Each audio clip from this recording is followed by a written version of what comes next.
Alrighty, folks. Well, good evening, and welcome to yet another session of our Princes of the Apocalypse.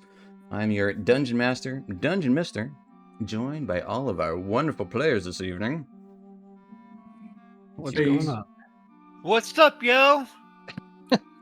I hope everyone had a pleasant holiday, but the break is over.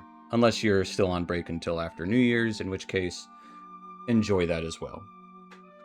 However, something else you can enjoy is maps. If you like the maps you see, most of them are available on my Patreon. And there's a chance you might get sneak peeks into maps that will be upcoming to my Patreon, or maps that have been produced in the past. So if you like those, go ahead and check it out at dungeon.mister over on the Patreon. You'll find links everywhere. But speaking of maps, we're on one. But let's talk about how we got to this map before we get this show on the road. I thought you said naps. Well, one of us was taking a nap last time, as Pax was taking a nap throughout the cold night. And during his nap, you spoke with Thurl Maruska, led down an interesting discussion about the whereabouts of this delegation, as well as a cult of evil earth worshippers. He claimed he would endeavor to aid you as best he can to put a stop to their evil cult intentions. Apparently in a hidden monastery to the east somewhere in the hills. He gave you both food and drink, and eventually everyone went to bed.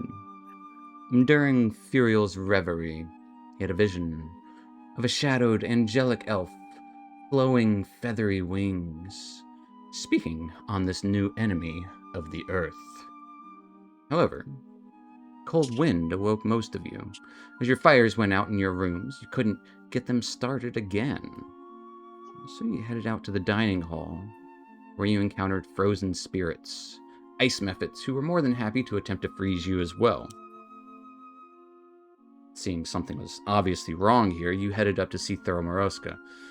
There you spoke with Savra, who did eventually mention that he was on top of the spire, recently inspired by your talks earlier. So you guys ventured to the very top of the Feathergale Spire, and Thurl was attempting to commune with an elemental of pure frozen wind, unsuccessfully to boot. There seemed to be a choice, some hidden messages in the ice you had read previously, to submit to this elemental. Or fend it off. And in the end, even though a couple of you did attempt to submit, kneeling, the others quelled the cold wind to a calm breeze. Thurl thanked you and said he had much to think on, and there would be much to discuss come morning. So you all got a well-deserved rest.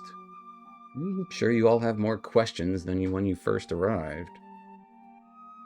And upon waking, you would each find a ring upon your side table.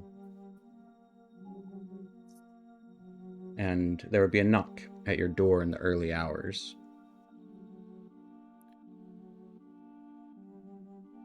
And it would be one of the squires inviting you up to speak with Thurl at the top of the spire.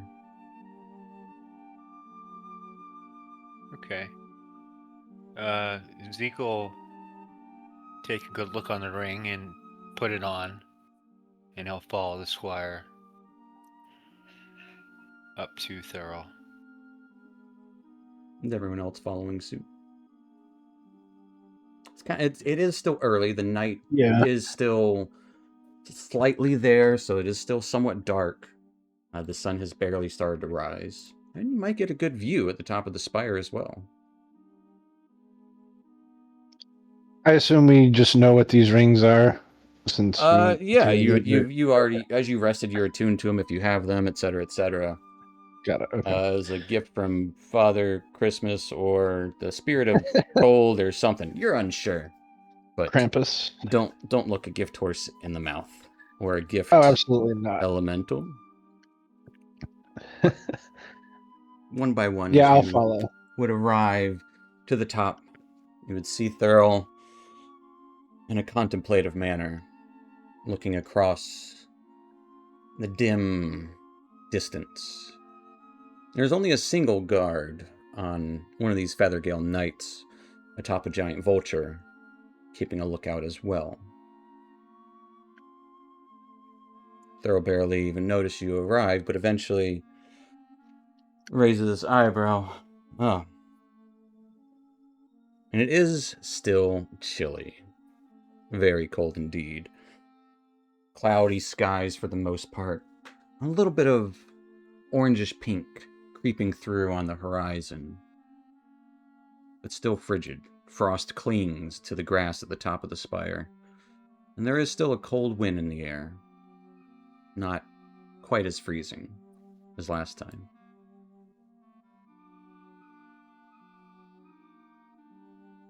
Well, that was interesting. I'm sure you have more questions than previously discussed. I figured I'd invite you up here before the rest of the tower awoke.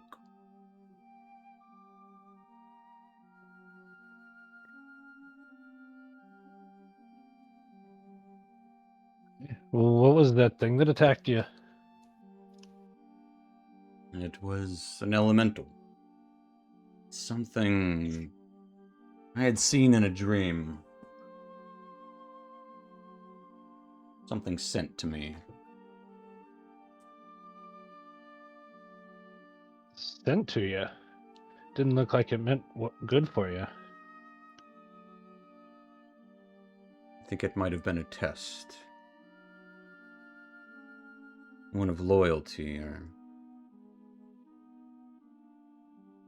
some such. One that I might have Loyal failed. Who? Aye. Loyalty to who? There's a prophet who says she speaks for the wind, for the air itself. Speaks of its howling fury and dominance over all other elements. Prophets are boys. I believe you could be right, old man.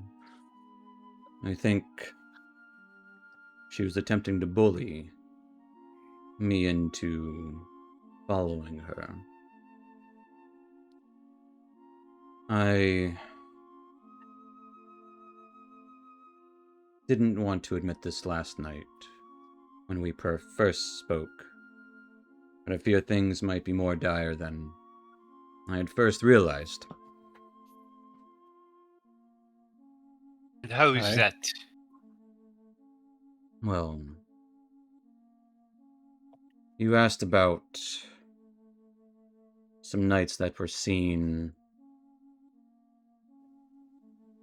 in a skirmish to the northeast, I believe, having to do with this caravan, this delegation, right?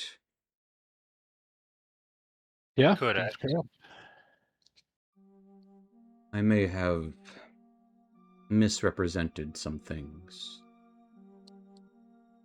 There is a schism that has started to occur within the Feathergale Society. Those who are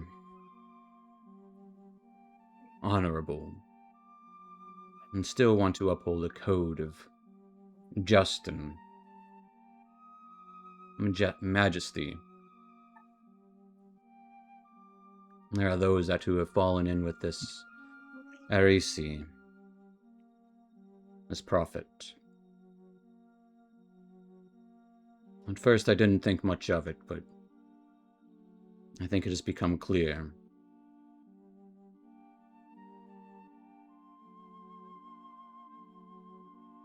She is no ally to the Feathergale Society. Not as we are. We are actually dwindled in number, as she has poached many of our knights to go stay elsewhere, where we have not found That is what you have seen me up here doing last night when we first met. What I was doing just now. Always scouring the horizon for traitors.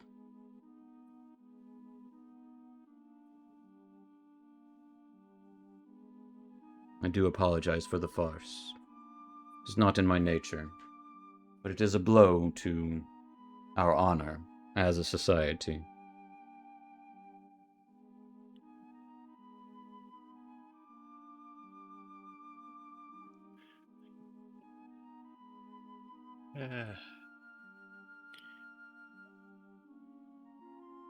And have those who left taken any of your mounts? He nods. In disappointment.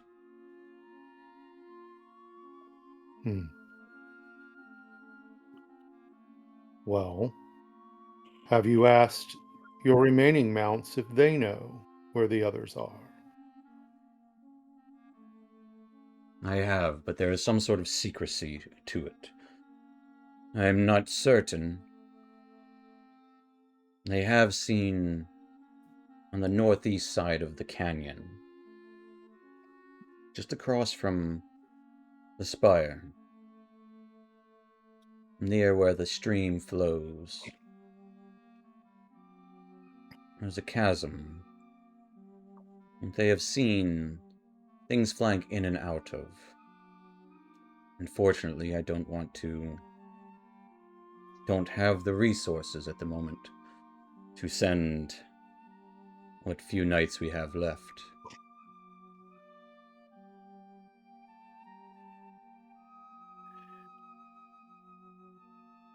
That being said, I am still with you on this endeavor against the Earth cultists, these Black Earth heathens. They are still a blight upon the Earth.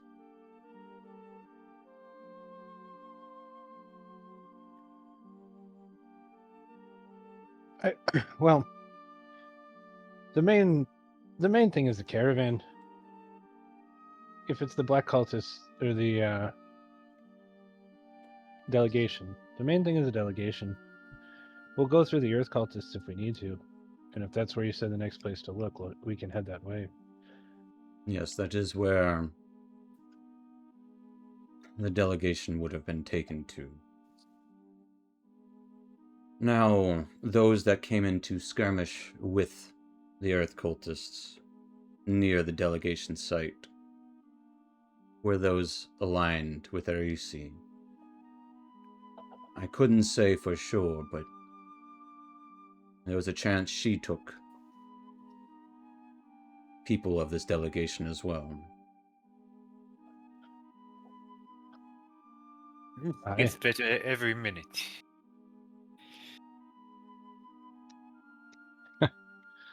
Aye, little man, it does. Huh? Well, I think we need some time to talk amongst ourselves to figure out where we're headed. Do you mind if we go course. downstairs? Yes, I can give you privacy here. It's a little cold up here. He smiles. Well, it's fresh. The sun has only started to rise upon this day, so it is anew. And I hope to make our companionship anew as well. Aye.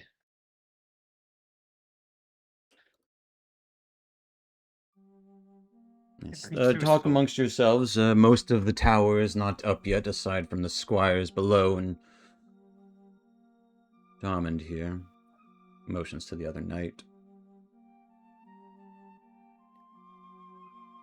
I will be Alright. scouring. Again, thank you for last night. Aye.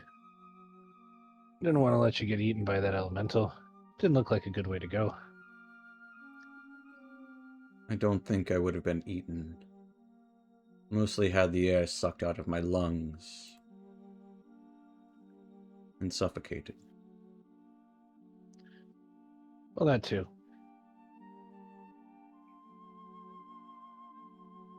He gives a And nod. then- If there is anything else I can do to assist, if you need some cloaks or cold weather equipment,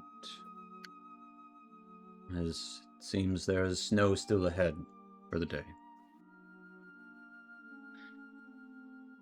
Very well. We'll come up with what we need here in a little bit. And I will leave you to it.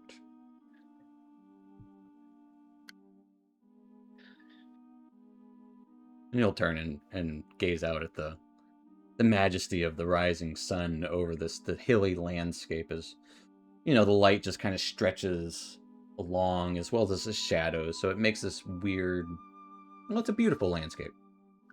I would say you can easily see some smoke rising from some hilltops far to the northeast, like miles and miles away. Oh, I think I'll walk up here, kind of trying to get everybody together so we can talk Yeah, about you this. guys can go down to your rooms if you want, or even in the eating hall. That's fine. We don't need to use the map if you don't want to. I mean, Yeah, well, I think I'd much rather have a conversation indoors, yeah, absolutely. sitting and getting some breakfast. So, There alright. wouldn't be breakfast per se, just leftovers from last night, so some cold stale bread. But It's fine. I'll eat some cold stale bread. fair enough. So then, what do we think there, lads? It's kind of a lot to chew on. Because the bread's cold and stale. Aye. And the rest of our situation. That's just cold. Either way, we have a lot to chew on. This guy here is part of a cult, obviously. The way he talked about that prophet. I do not trust him. I have not trusted him. His stupid foxiness. Thorin sort of rolls his eyes a little at that. I do not see what she sees in him. That. I don't either, mate. I don't either. Well, what concerns me about this is why would his knights change their loyalty? And remember, the word cult, well, some people could call the circle at Goldenfields a cult. This is true. This is true, my friend. So, that is just a question we would probably need to discover why some of his knights would change loyalties. If I had more time here, I could probably get one of the vultures to tell me where they are. But that would take another day or so. He'd have to switch spells.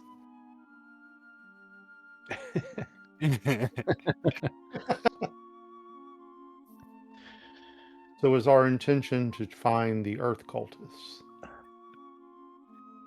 I suppose that is a quickest lead, yes. Well, that or now it's the other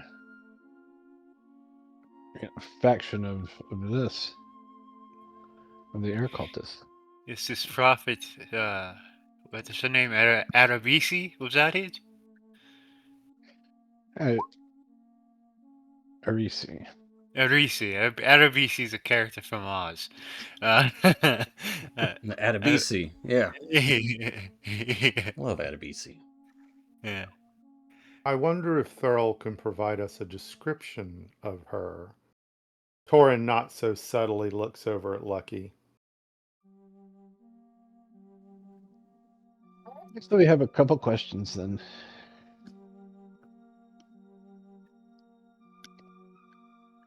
You think we're going to get the most truthful answer out of him when we ask him why his men abandoned him? Hmm. But- Perhaps that's a question for another time. It all depends. Are we going after this Erisi, or are we looking for the Earth cultists? We know that the Earth cultist took members of the caravan. It's only been conjectured that Erisi did. I suppose the stone called is the stone. Black stone. Bad guys first. Either way, we're doing this guy's dirty work for him. Well, if his dirty work aligns with our dirty work. Just less of a warning and more just putting it out there.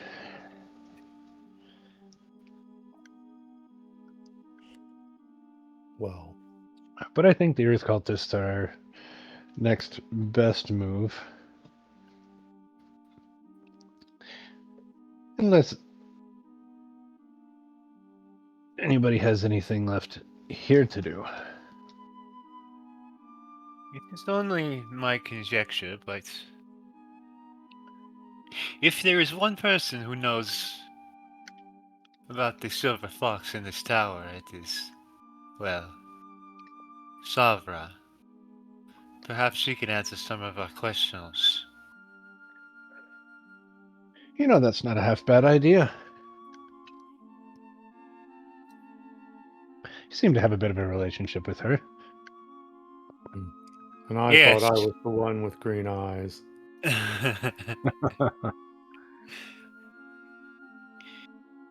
Yes, we have a history, her and I. But, I will be professional. Well, why don't you guys go look for her? I'll go have a conversation with our, with Thurl. I'll go have a conversation with Thurl. See if I can get a little bit more information out of him. Do you wish me to accompany you, or do you need to do this alone? Oh no, I would much rather have you there by my side for sure.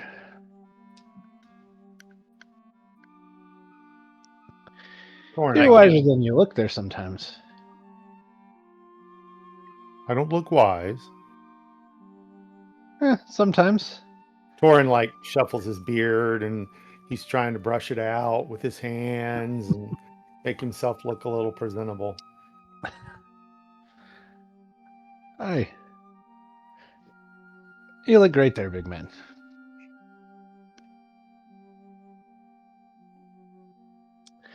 Would anyone wish to accompany me, or I can go myself, yes? Yeah, buddy, I'll join you down to talk to Sabra. Yes, Oh, he I should be wouldn't miss that. chaperoned. Wouldn't miss that one for the world. Excellent. That was like Italian. Excellente. Excellent.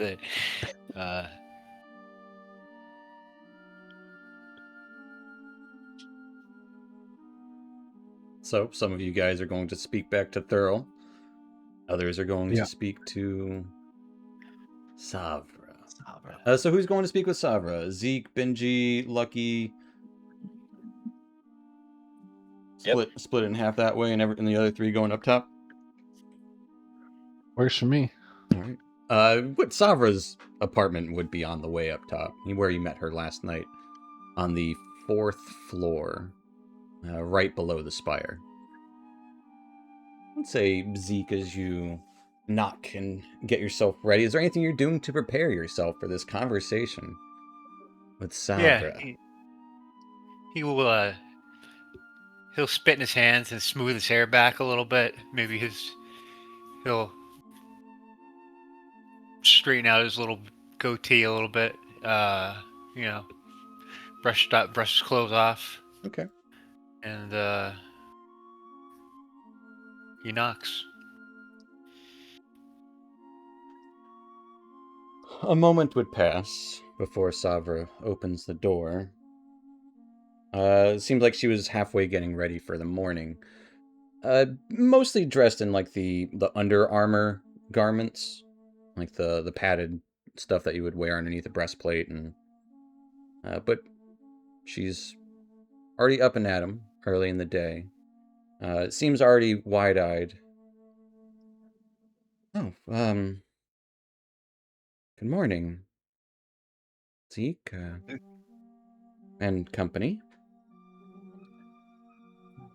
Good morning, Savra. Uh, do you mind if we speak a bit? Oh, not at all. Come on in. Thurl's up top if you want to speak with him. A few of our compatriots are already speaking to him. Oh, Uh, he did say he had some actually, important talking to speak with you this morning. Hope it I'd went actually well. it went well, but he admitted to lying to us. She doesn't say anything in response. Tell me, do you know why some of the Federgale soldiers left and joined this Arisi? Why they lost their loyalty to Thurl? She holds her hand out. Well, if you're going to speak so plainly, you best come in and out of the halls. Okay. He would enter her room, her chambers. Benji will follow. Yeah. And she's got like there's a couple of desks there, a couple of beds, one for her, one for Thurl, and there is a curtain kind of between. It is 2 rooms, but it's just split by a curtain. The but Manhattan too. Yeah, it's a Ooh. warm fireplace. There'd actually be 2 in here. But she would, 2 fireplaces. yeah, well, there's one on each side for each bed. But as she welcomes you in, her look gets a little more stern as she shuts the door. All right, well,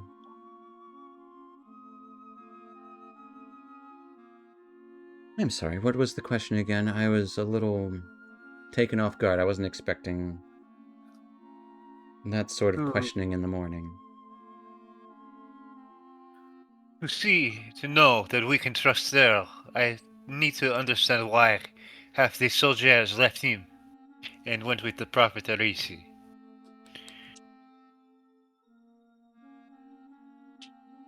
Arisi. I think it would be to each their own on why one would follow such a woman. Why? What can you Go on, I'm sorry. what can you tell me about her? Is she powerful? She is a prophet to the wind itself. She speaks on it. For it. Power, yes. I haven't seen it myself, but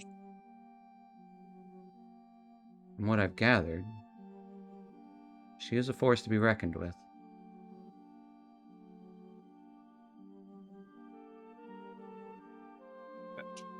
Are you aware of what happened last night? Yes, Thurl made me quite aware.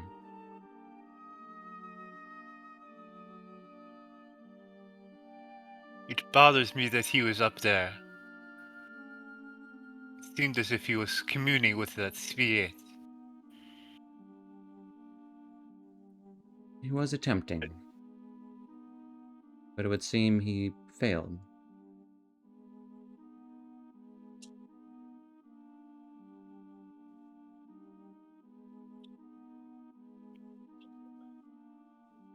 So, the prophetess is of air, and Thera was communing with a spirit of air. Ah. Yet they have no alliance to one another. Thurl was on the cusp of something. I think last night changed his trajectory. For better or worse, I can't say which.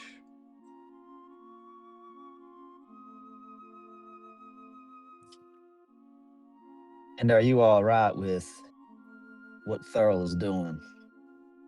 To my associate's point, he's communing with air in the time of elemental oddities. Is any of this concerning to you? Wouldn't it make sense to have a link? A line of, one could say, dialogue between the air? I Well, don't know. for a set of knights, it doesn't make too much sense. If you were, well, I don't know, if you were air elemental worshippers, then yes, I could understand. But from what I've gathered, it just seems like you all are do good knights. Of course. I mean, if the air beneath our steeds' wings were more powerful, we could save more people. Get there faster.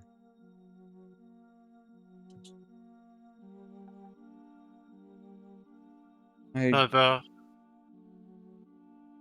Yes, see. do you trust him? Not just like him, or not just fascinated with him. Do you trust him, truly? I thought I did. Recent things have changed. Thurl isn't... He's not the man I thought he was. Don't get me wrong, it's still quite comforting, but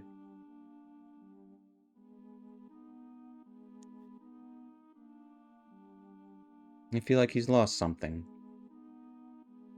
That spark. That spark. Arisi has that spark.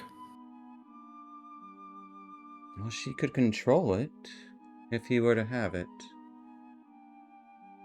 After all, sparks are made in the air. You know the air does control more elements than any other. Being above everything.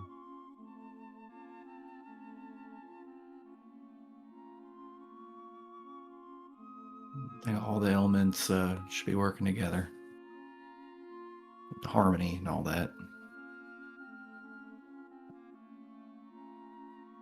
She'll smile and nod to that.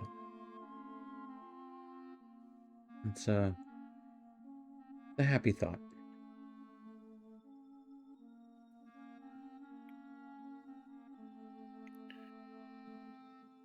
What exactly has Thurl done as of late, aside from just losing something, to make you not trust him? He seems distracted. By what you don't know? I don't think he's found his purpose anymore. He's concerned about hunting things like manticore or monster slaying for the sake of honor and duty or some such, instead of doing real good. And that's what concerns me most. But I can't force his hand.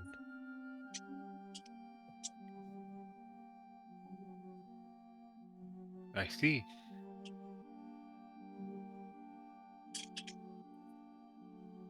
Do you think that he will remain leader here? Remain what? Remain leader. I fear most of the Feathergale will probably abandon him. Most have already.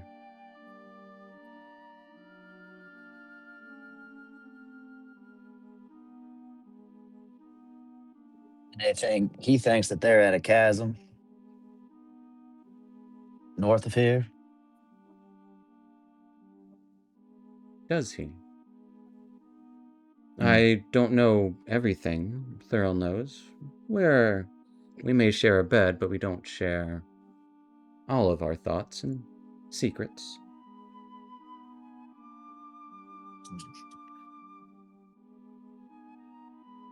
Hmm.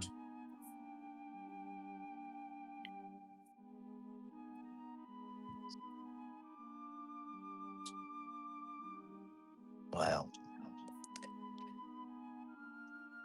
Well. Hmm. Well, Yes. Well, have I ever told you how good you look in padding?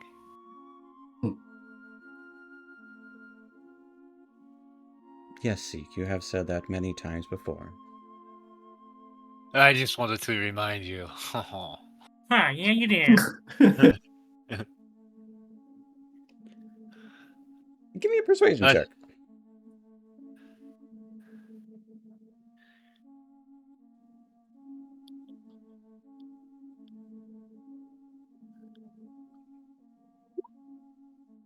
Wow.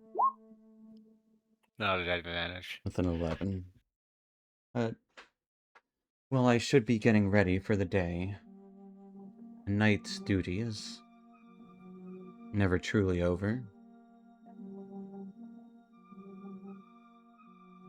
Yes. Uh, your duty is important.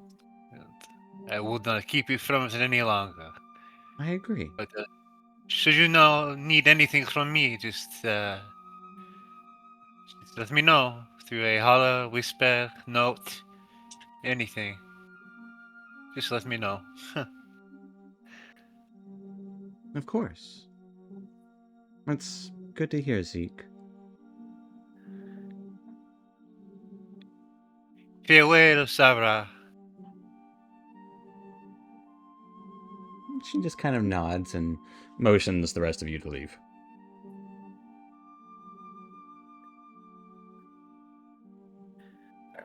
This conversation was going on. Benji's kind of listening and looking around, and he's looking at the two fireplaces and seeing if there's more soot buildup in one versus the other. He's looking at the bedding to see if like one bed is more worn. Look at the curtain to see if there's a lot of action moving the curtain back and forth. He's just trying to see like what the relationship of the two people in the room is, if they're two separate rooms or if they're just trying to get some information for Zeke. Say, give me a investigation check. This is kind of a perception, but you're ocularly investigating. 16. Both beds seem to have been used last night. Both fireplaces are burning. The curtain is drawn between them.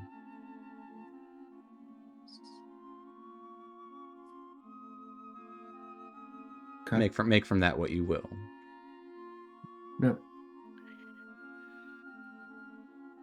As far as hot and cold, both sides of the room seem equally warm.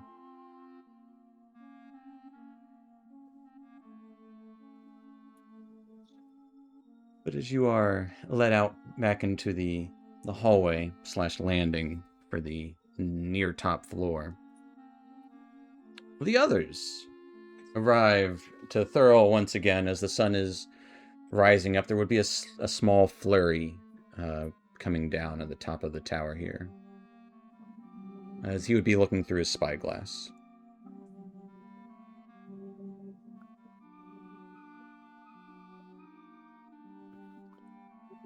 Well, good morning to you, Thurl. You found anything yet? No, it's only been about half an hour. Aye, you might have found it in the last half hour. I suppose you're right. I found what? What you were looking for, staring off there. We wanted to let you know that we're gonna head out towards the Earth cult area in that direction and see what we can find. But I did want to ask you about Arisi. Yes. What does she look like? I never did ask you that.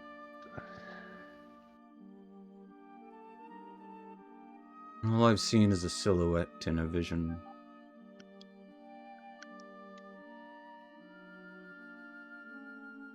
Shadows under the moonlight, really. The wings were the most striking feature. Beautiful The wings, avian wings, yes. Okay. Unlike any other angel I've seen before. If indeed she is.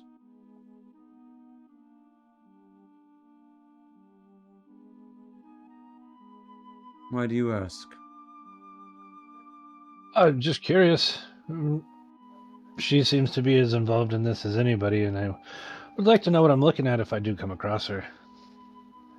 Involved in what? Well, the delegation, Ah, yes. There is chance at that. I wouldn't doubt it. Hi. So, just wanted to make sure I knew what I was looking out for. How many nights do you have left here? About 6. There are more These are- squires than knights, of course. And how many does this place usually house? Twice that number, generally. If not more. There was a time when even our guest quarters were filled with knights. Unfortunately, some have lost their ways.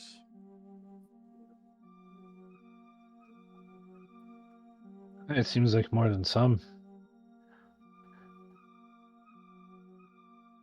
It is not a proud fact.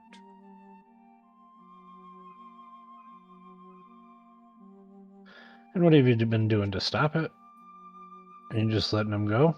And why do you think they're leaving? Why do I think they're leaving?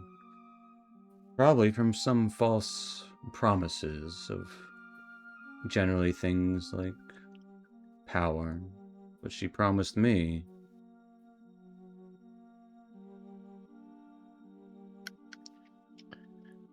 And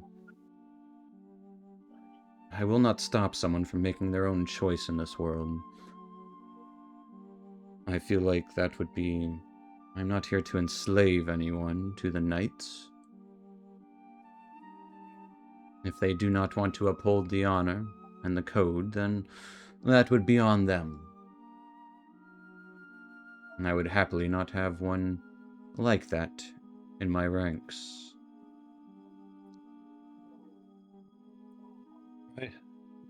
Understood.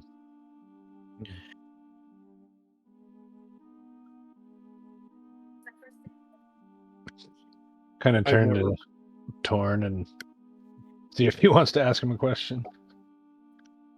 I've never been one to seek power myself, but it seems you could do so much more easily from a majestic spire as opposed to a cave in a canyon. What she offers must be very enticing. Raises his eyebrow. I'm not the most learned scholar,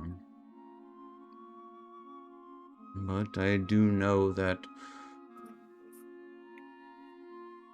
most of these lands are older than us.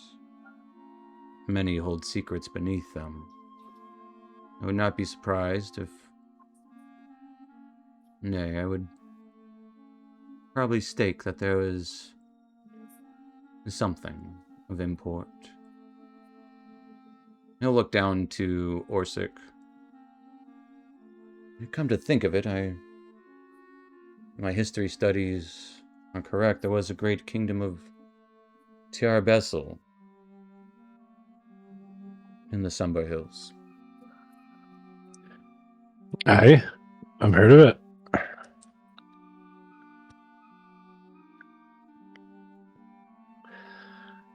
Be interested in finding where it is. You and almost every other dwarf I've ever met around here. There are some ruins off far to the east of the hills, although I think they have been scoured clean.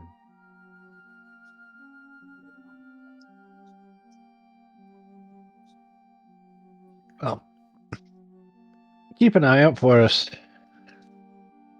Of course. We'll go check out what these Earth cultists are doing. I would ask a question of you. While I have you, your elf friend, he inquired about purchasing a hippogriff or something last night.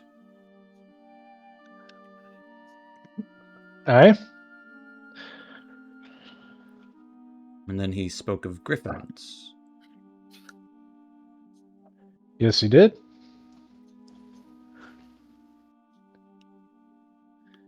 I suppose I will say this. There is a mated pair of griffins on the edge of the canyon. We don't know where their nest is, but we leave them alone so they can procreate. If he's keen on it, perhaps stealing an egg. Griffins are temperamental creatures, though.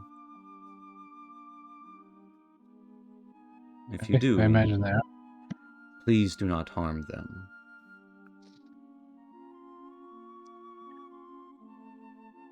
I've got no intention on killing any of them.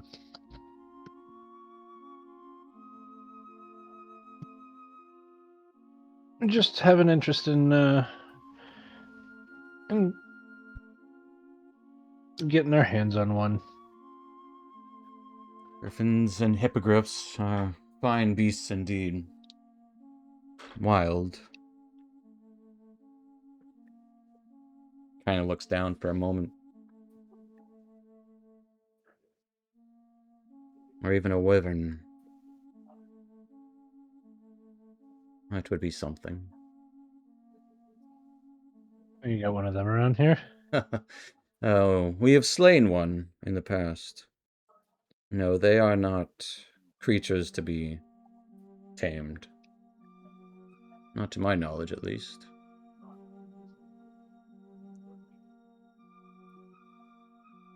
Hey, well, I'll pass along the information. Thank you for sharing it with us. Of course. Again, if there's anything I can do to help on either account, finding where my knights have gone, all these earth cultists. I wish we had more men to spare in your aid, but unfortunately, we must keep most of them here for simple upkeep and protection. I hope you understand. We're no strangers to doing it ourselves. He'll smile at that. Well, And, yeah. Kind of turn around and start walking back down the stairs towards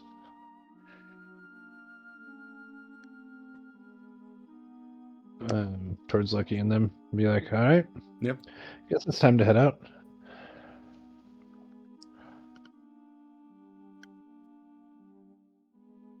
As they start to go down the stairs, Torin will put his hand on Orsik's shoulder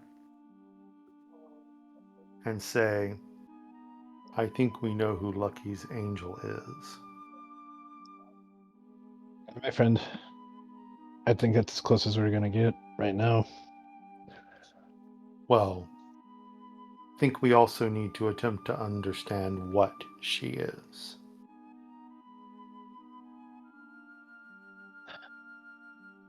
Some sort of prophet that controls elements is as best as I know right now. I've never There heard will be more yeah. to it than that. Oh, I'm sure there will. What do you think are the next steps? Do you think we go towards the Earth? Or do you think we go try and find that? Our strongest lead to the delegation is the Earth Cult. In the meantime, hopefully, we can keep Lucky from making any more unwise bets.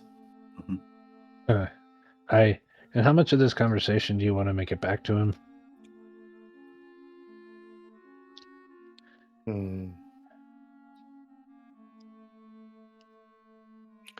Because those griffins, we don't know if we're going to go for that, and I don't know if I want to get involved with that. Well, there appeared to be no time frame set on this bet, correct? Hey, very true. It seems we have to take these things at their word.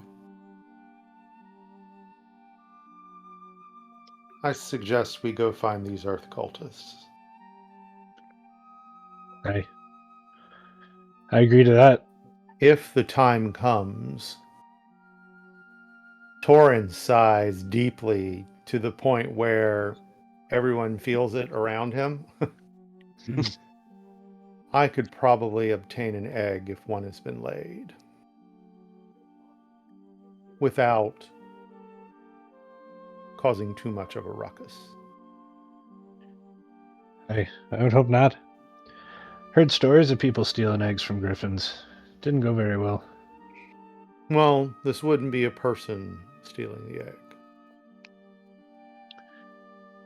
I know you got tricks.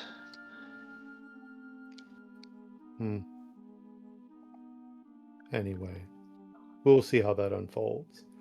And then Torin will start to head down the stairs. And I will follow. Yeah, as you kind of reunite probably at the dining hall or in next to your rooms as you're all preparing to get ready for the day. As you regroup.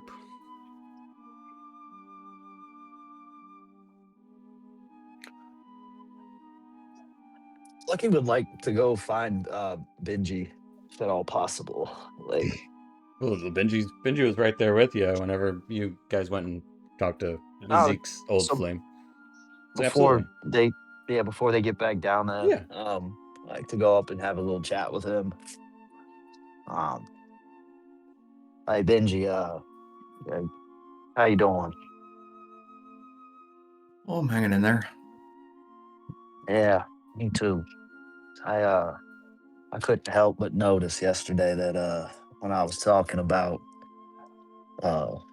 these visions that I had, and that you leaned in a little more than the rest of the folk, and I want to pull out the notes that I gave to Stonebeat. I would have pulled them off of his body at the keep, and I want to give those to Benji so that he can study them over. And And what are these? Where'd you get these? These are my notes from the day that I looked into that elder eye and in that hag's lair. This is everything that I was able to jot down, and from what I can remember, and I can't make much sense of it. And you seem to be pretty good with making sense of some weird things. So I mean, I can definitely give her a try, but looking at this looks like the scribblings of a madman. Might take me some time. I may be mad, but it definitely happened. But I believe you. like I said, I've seen in just a little bit of time, I've seen you do some pretty spectacularly weird things, and well, this is some spectacularly weird shit that I wrote down. They don't call me the Blazer for nothing. Ah, I look forward to traveling and working with you, buddy. Likewise. And I'll All right. Go ahead. turn to I'll just to both Benji and Zeke. Just I think these folks are a cult, by the way. Well, they have identified themselves as such, right? Hell, More or less. more or less, yeah. But I think they're a cult of some element, and that element would be air. And I think that they're making us do some things for them against those Earth dudes. Aye. Hmm. Doesn't seem like we have much of a choice, though. I just don't like being lied to. That's all. Neither do I. Told you I Okay. do not like the silver fox. Hmm. But I do believe that checking out the stone cult is our next best option. Yes, I fully agree. If it benefits both of us, it benefits both of us. But if we could take out stone cultists, we could take out air cultists too. Do not forget. I hear that. We shall see what happens.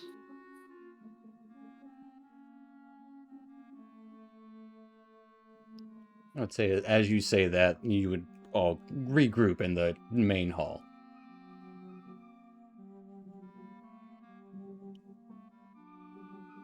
So, did you get good information from the silver fox? Hey, we got a good couple of tidbits. Hey, Lucky, Yeah. pretty sure that this Arisi that he talked about might be pretty close to that dream that you had, at least from the way you explained it and the way that he said she looks. You mean the lady that I saw outside my window last night?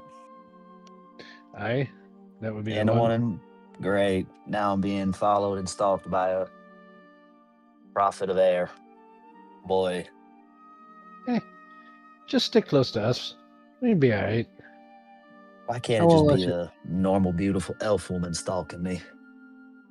Yes, I know that blows. Hmm. Oh God, that was.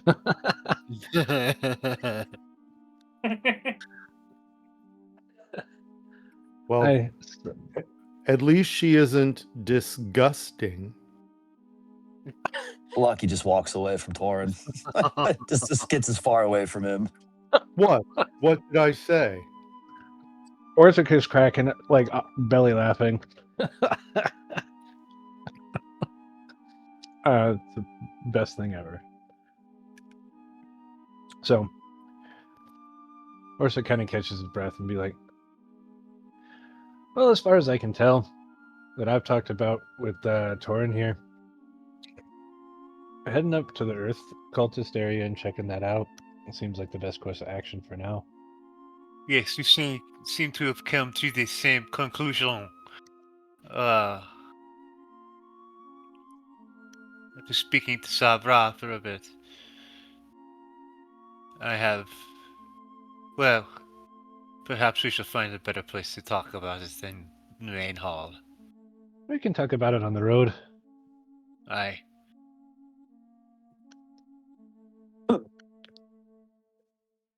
All right.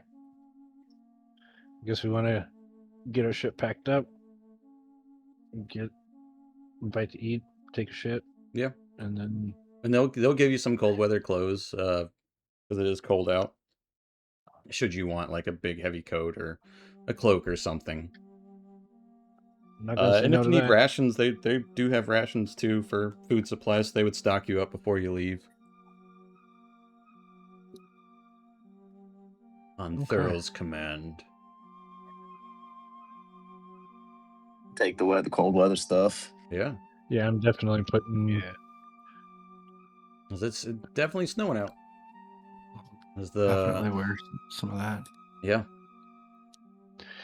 You can kind of barely see Orsig's head because the cloak is on top of his shoulder pauldrons. So like, Just like super raised cloak. His mohawk just Yeah, sticks kinda. out over the top. Well, this day. So, what have we been told about the general thought of where the cultists are? I don't want to meta this. They said east across the river somewhere, but they don't know the exact Across the location. river. But Somebody can- was assaulted in Belliard, though. Belliard, and they were on their Near way Belliard. to Hall. Yeah. It was south of Belliard, though, I thought. Yeah.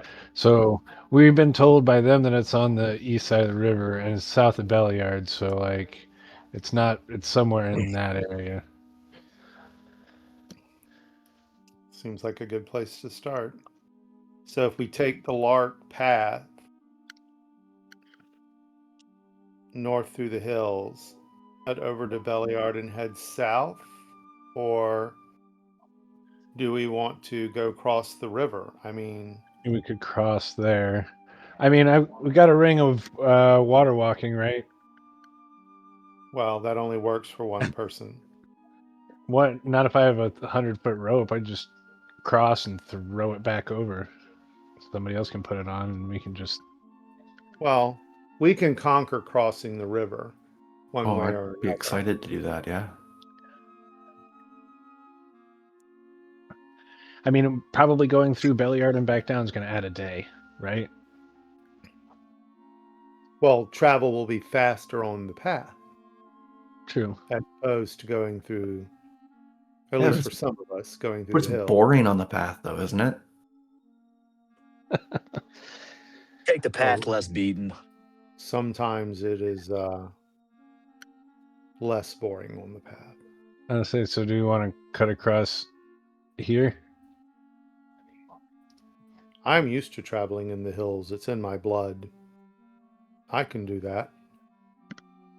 But it might not be as comfortable for some of you.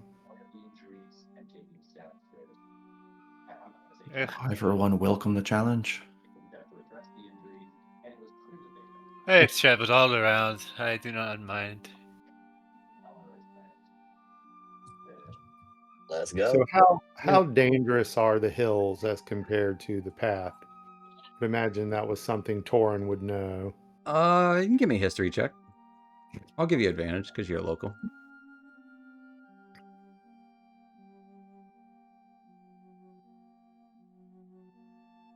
Oh, that was weird. There it goes. 18. With an 18. So the paths are generally considered obviously safer. Aside from like banditry, the occasional monster attack. Through the hills, there are things like hippogriffs, manticores, owl bears, gnolls, bugbears, ogres, cats.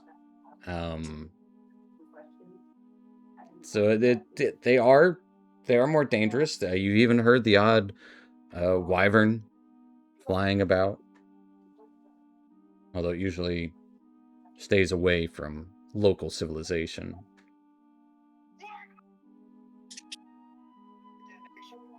But I scale of 1 to 10,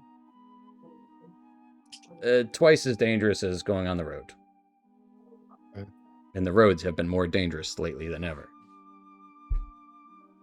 That doesn't seem that bad.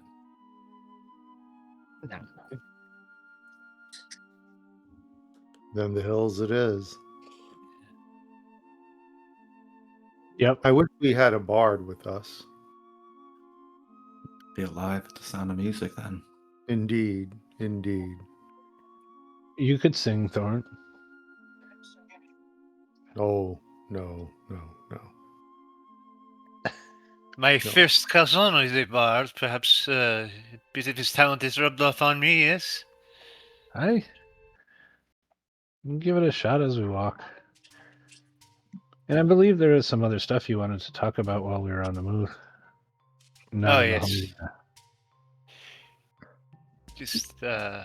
Just what I found out from Savra. It appears the Feathergale Knights are not for long.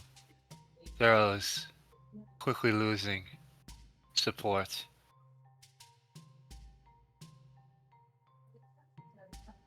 She said he is not the man he used to be, whatever that means.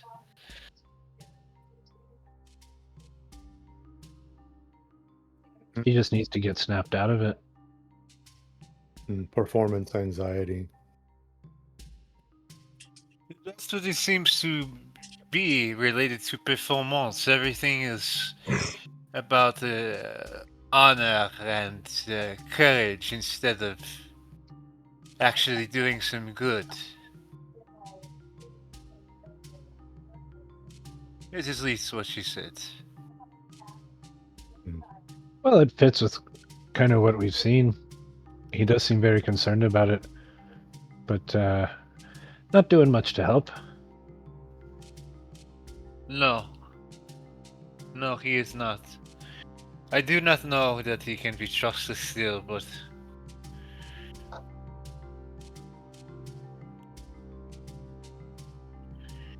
What choice do we have at this moment? But in all honesty, you do trust Savra, though, eh? I do trust Savra, but I do not trust their hormones. I'm very familiar with them. Well, I'm just saying, if the time comes, she'd be willing to do the right thing. Yes, Savra will do the right thing. I hope.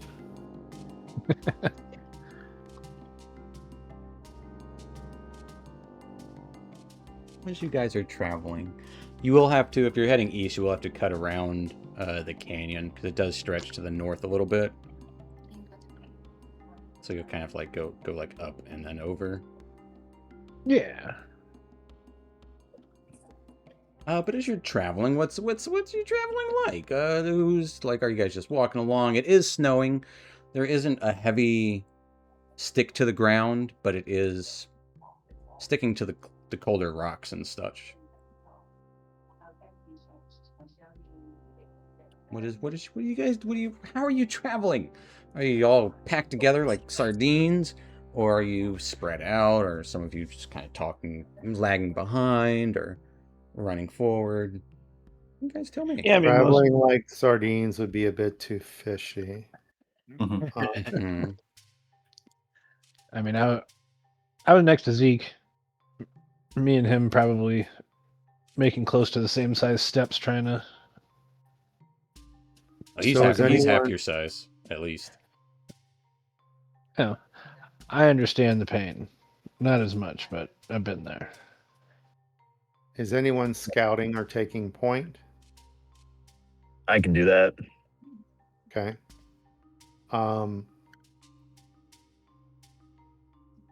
Torin will then be more towards the back of the group, as a set of nature eyes kind of over the entire group. And he's just occasionally looking for signs of activity. Yeah. Animals, how are the animals adjusting to the snowfall?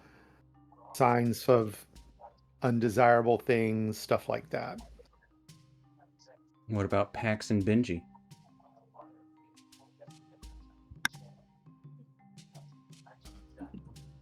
Benji's kind of just lost in. He's kind of going through different things that are in his bag. He's looking at the ring that's on his finger. He's going through the notes. Lucky gave him. And he just kind of lost in thought, walking with the group. And how about Pax? He's by Torrent. All right. Leading up or heading out the back, I guess. Occasionally bumps into a tree. Yeah. DM, I have a quick question. I have a quick answer.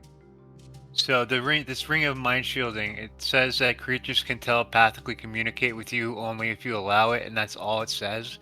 Does that mean anybody can telepathically communicate with me? It means nobody can unless you give them permission. Oh, okay.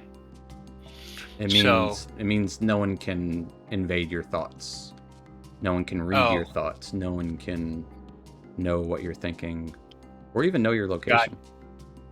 Gotcha. Okay. So it's not like a telepathic, like speaking, like No, hey, no, buddy. it's anti. I was gonna say that's pretty OP. Anti-telepathy device. Yeah. But yeah, as you guys are traveling, I will like for Lucky and Torn to give me perception checks.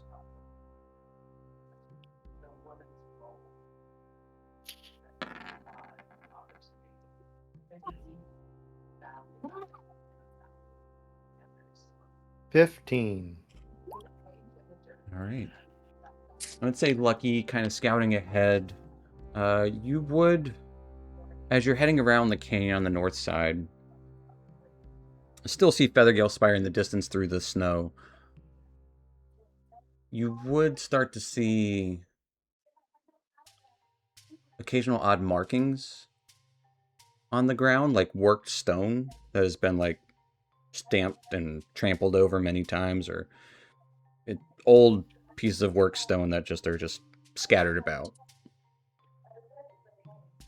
On Torin, I would say as you're kind of looking more at nature and animals around, you don't see many animals for the most part, except for not too far off in the distance. You would see a pair of feathery wings and hear the occasional screech of a bird.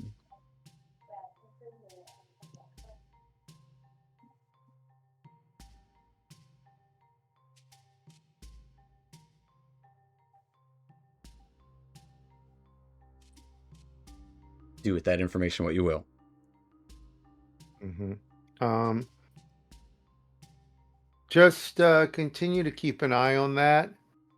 And if the screeching and pair of wings, you mean a large pair of wings? Yeah, you wouldn't be able to see small birds unless they were really close. Okay. And it's snowing. Yeah. And there's a bit of a breeze blowing down into the canyon from the ledges and stuff. If the sound of the flapping or the bird squawking starts to get louder, he's going to alert the group. Okay. I'd say you definitely can't hear the wings flapping. You just kind of see them in the distance occasionally, and the occasional screech of like a bird of prey. I'm not going to try to imitate a bird of prey. It will sound like a chicken.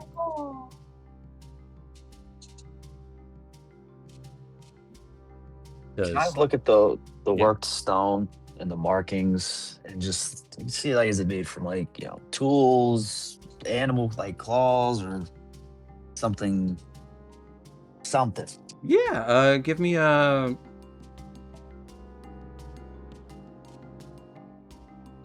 history check.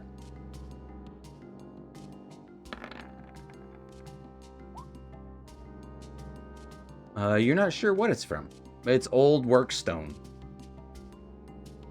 It's just been like remnants of like an old, I don't know, like a stepping stone, or maybe a small shard of pottery, things like that.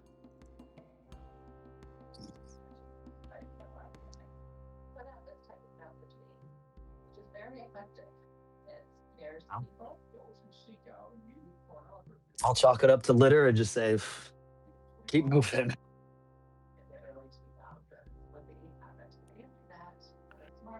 Okay. As you're walking, Lucky you would hear a voice. Were you unsuccessful?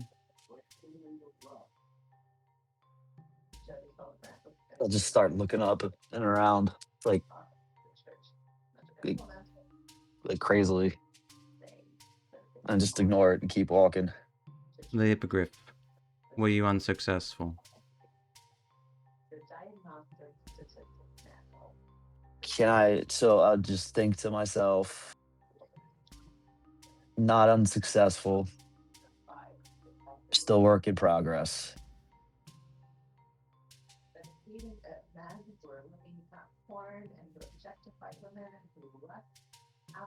You know, being quiet doesn't help your circumstances.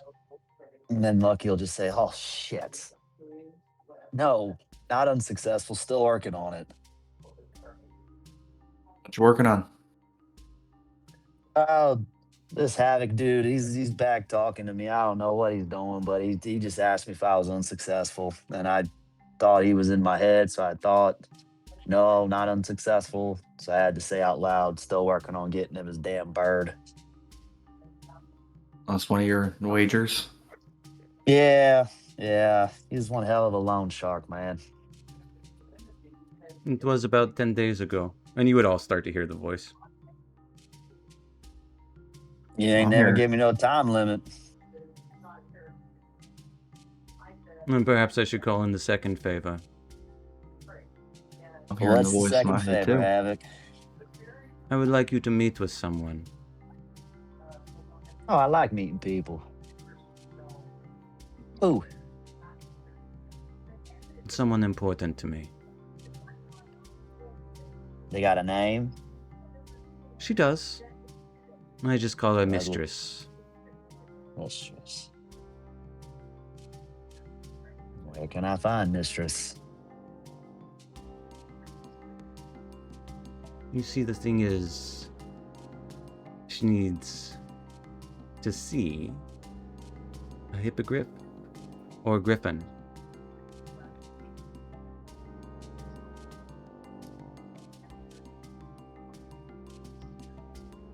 Okay.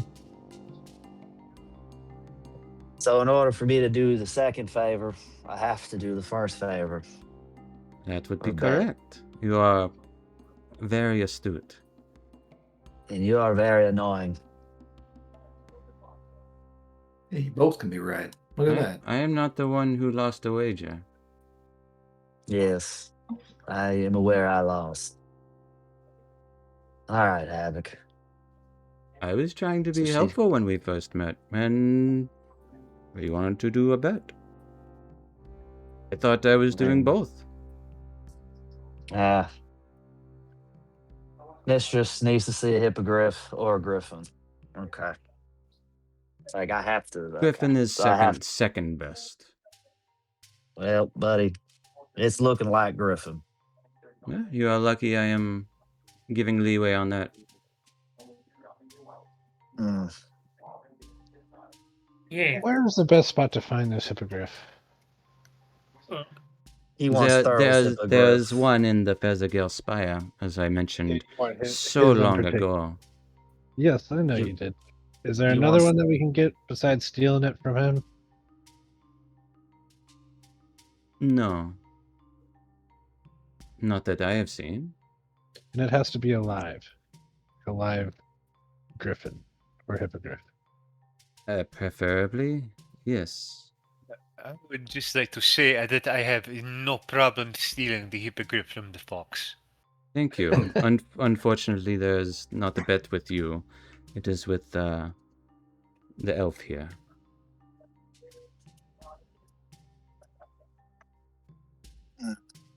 Well, as you said, we're working on it. It looks like you are working to walk away on it. For a second time. Well, third time's the charm. Hi, let's go steal the fucking hippogriff then.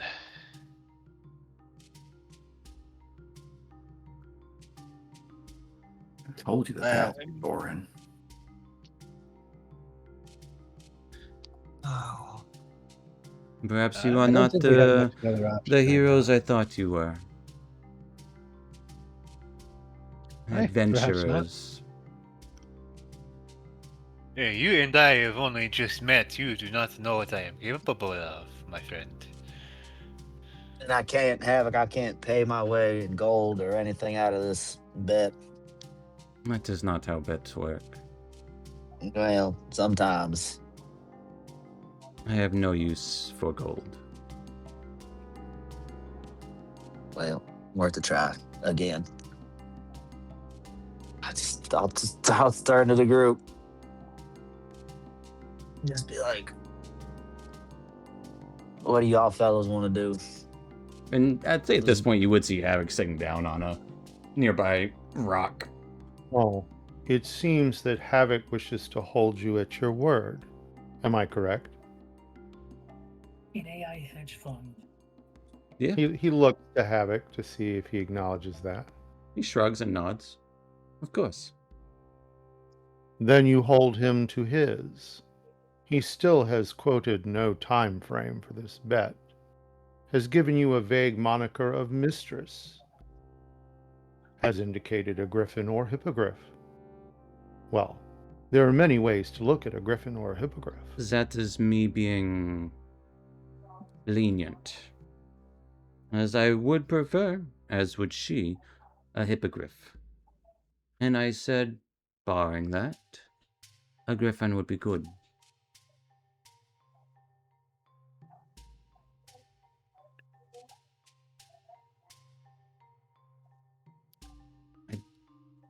It kind of shrugs. I don't see what the problem is. It was a simple bet.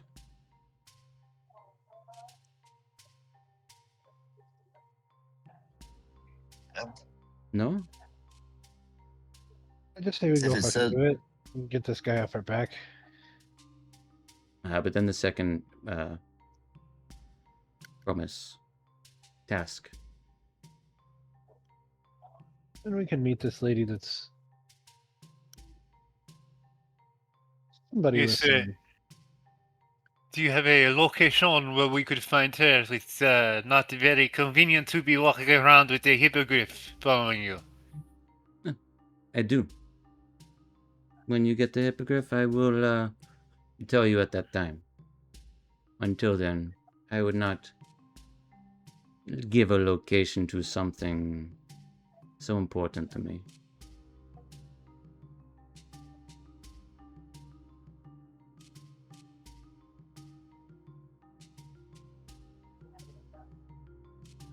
I'm going to kind of look around. I'm going to go over and kind of like give Lucky a not aggressive, but a very firm push on the back and be like, well, lead the way then, my friend. Start walking back to Feathergale Spire.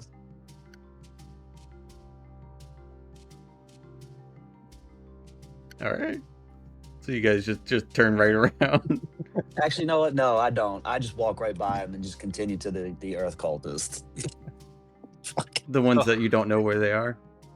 Yeah, in the same direction that we were walking. Just no, I'm just gonna keep walking forward. I want to do a heist. I thought we were going to do a heist. Torrin's right. There was no time limit. Hey, but this dude's going to keep fucking showing up in our business until we can get him off our back. That's true. Well, you know what? I'm being stalked by him, a feathered elf. Like, what? Yeah. And I What just do you keep mean a walking forward. feathered elf? There's this lady that glued feathers to herself, and she pops up kind of like you do from time to time, and she fucks with me. This is Oh. very concerning. I do not mean to, as you say, fuck with you. As I certainly could if we wanted to play those games. I merely wanted, what is owed? Havoc, I'm gonna give you what you owed. I made a bet. I made good on my bets. Next Well- time you make a bet with somebody, give a time frame.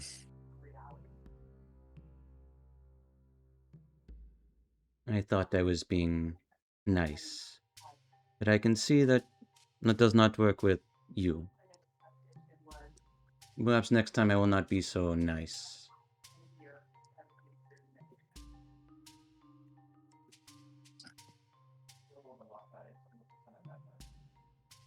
Okay, I'll go back to the spire. After he says that, I'll turn back around. Oh, Is he? are we doing Which the way are we heist? going? We're doing the heist, Zeke. I'm getting dizzy. Oh, it's so exciting. Because Havoc's just sitting there on the stone, like he doesn't know what to make of this either, honestly. But we do the heist at night. That's our best bet, Zeke. Yes. Night heist. Oh, it's bringing back so many memories. You know, there is a secret way up to the spire in the canyon. I Just did throwing not that know out that. there. Do you know where the entrance is? I have to do all the work for you. You're gonna give me breadcrumbs. Might as well just give me the whole loaf. It is along the canyon. It goes up the spire. Along the canyon up the spire. Awesome. Yes. Where do I meet you? Right here? Or perhaps Perfect. somewhere else. Well, you're always watching, so you'll probably just poof into existence anyways. I do not leave existence. I'm just very sneaky. Oh. Cool. See you soon, buddy. I look forward to it. It seems he did not even give you breadcrumbs. Meh. You would think that was the least he could do.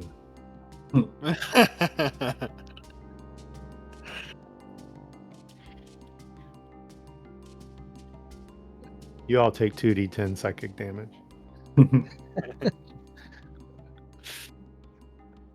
Well, as we may or may not head back to Feathergale Spire, we'll go ahead and take our 5-10 minute break there.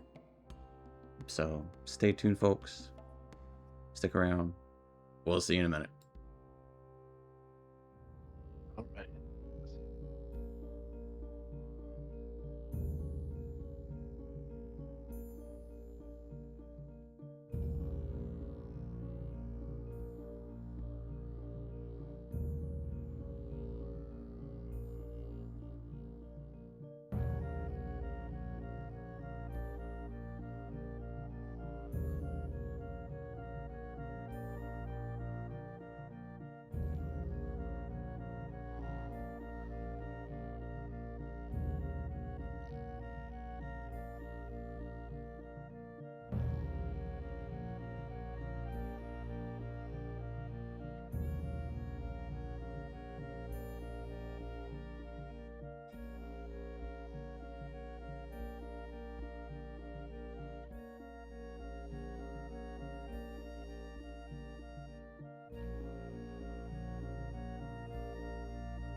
All right, folks, we're back in it. Last we left off, you guys had left Feathergale Spire after making an ally of at least Thorough Maruska, and with the remainder of the Feathergale Knights, possibly, and started to head eastward, where you had a quote-unquote chance encounter with Havoc, the man of the hills, whom Luckiest owed a favor still. In fact, owes 2 favors. But reminding you that you still owe him. And that yes, he would still be there until you pay your debt. You guys debated going back to Feathergill Spire to steal a hippogriff from your new friends. Or something else. That's where we're going to pick up. It is still snowing, as the ground is cold and stiff, crunches underfoot.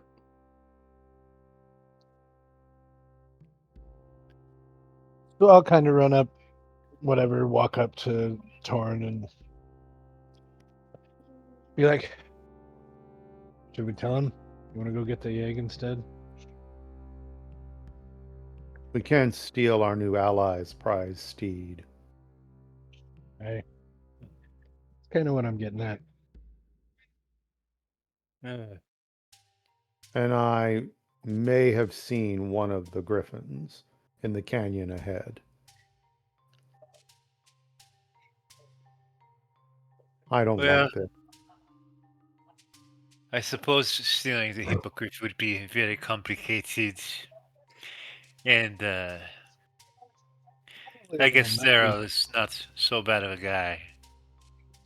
Even though I do not like him. Just steal a baby. I'm going to ignore that. It's a Oh, mated he thing. may They got eggs. he Take may an egg. take an egg. The griffin egg, yes. Because the egg is technically a griffin. A griffin's a griffin. And I have more what? than one egg, probably. Maybe. You've never kidnapped? It's a lot of fun. It happened to me as a child. Even more so than most predatory birds, they are protective of their nests. This will not be easy. I don't think we take two, even if we have the chance. Leave him one. We just take the one Boring. that we need. If we take them Lucky. both, they've got no need to protect where they are, so they'll both be able to come after us.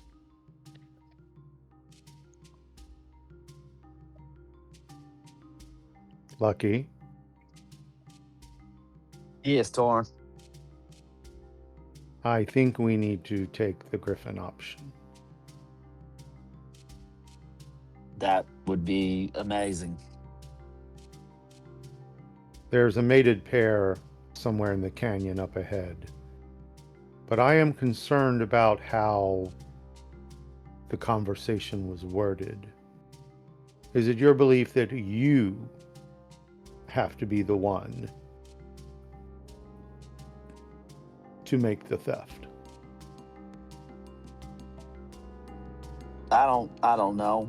I think he just wants a hippogriff or a griffin. I don't think he really cares where it comes from. I mean, so long as I probably give it to him. Well, But then again, he keeps popping up out of nowhere, so he could say, "Oh, you didn't steal it, so you still owe me." I mean, he is shiesty. He did something to me when we were betting, playing them games, and I felt it. Is why I don't trust him.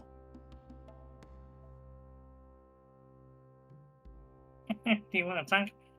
shall we scout ahead into the canyon? Absolutely. If we are able to spot them, we need to remain unseen and observe them. How they fly and where they go will give us an indication of where the nest is. We can do that, and also too, if we can do this at nighttime, I can always not be seen, climb up and take it. But the complication would be one of the parents would be on the nest. This is very true. During the day, there's a chance they're both hunting. It depends on how old the eggs are. That is, if they even have eggs. We don't know that yet. Just They might have scouting we young go. I lead the way. I'll hang in the back. Well, just ask a bird. Which way am I heading, Torn? Up the canyon. And he'll point out the direction he saw the And possible predatory bird, Griffin.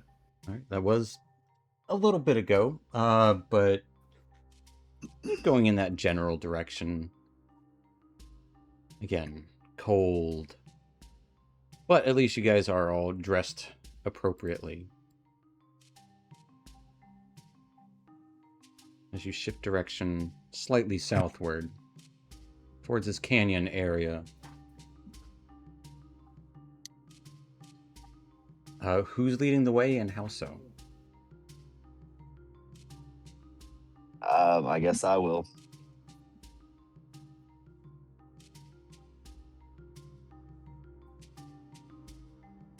How far It's ahead are definitely you more going towards to the scout? back.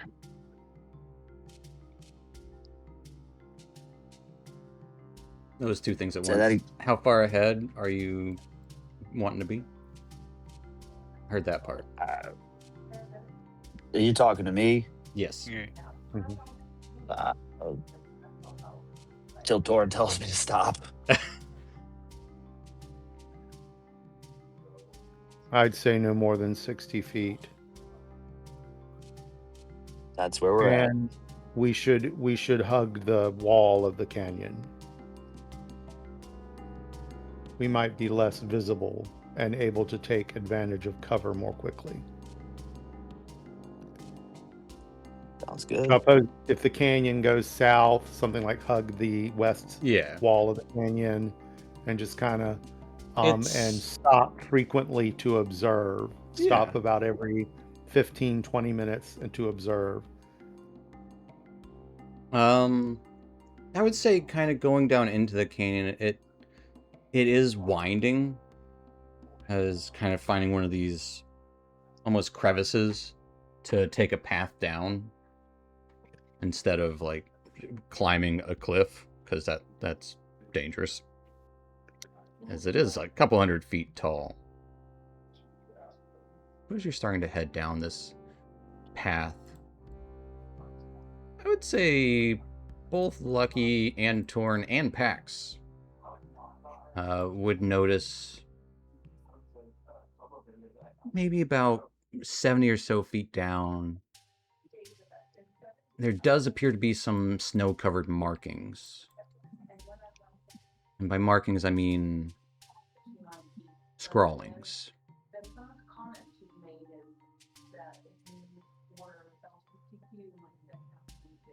Like charcoal writing that is half covered in snow. You would all be able to see, or you three would be able to see it easily.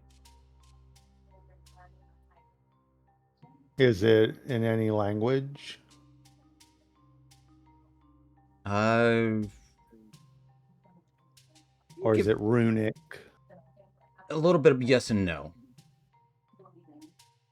I'd say if you go over to check it out, there's some like jumbled bits of like old leftover traps and stuff, like sparse bits of wood. There would be two things. It would be an upside down Christmas tree with a pair of wings that almost look like hands outstretched. Let's see if I can draw it.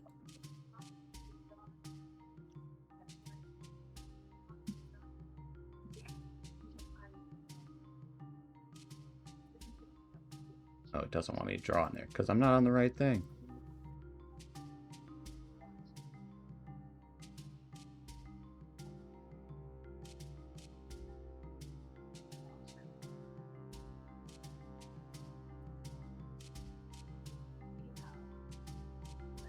And then it would have some wings. Use your imagination that looks like a finger. Oh, I'm on the GM layer. I'm an idiot. Yes, I can't see anything.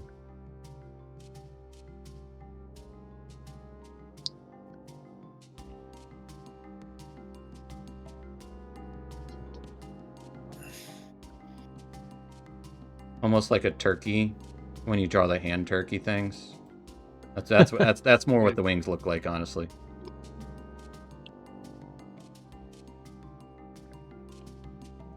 Okay.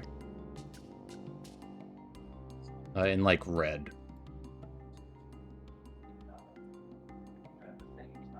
So The thing in the middle looks a bit like the Black Earth symbol.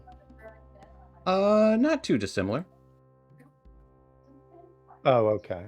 Never mind.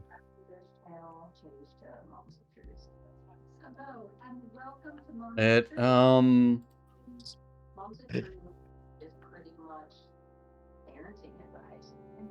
yeah, it doesn't look too dissimilar to it. The same similar stylings, I'll say that.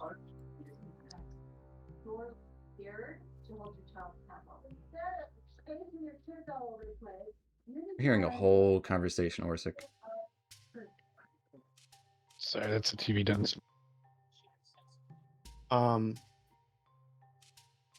After examining it, kind of look about in the surrounding area.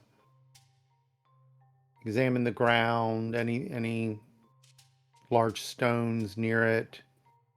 Yeah, give me a survival check. You all would I see won't say- Torn kind of bending down to look at this symbol. Dirty 20. So you don't notice...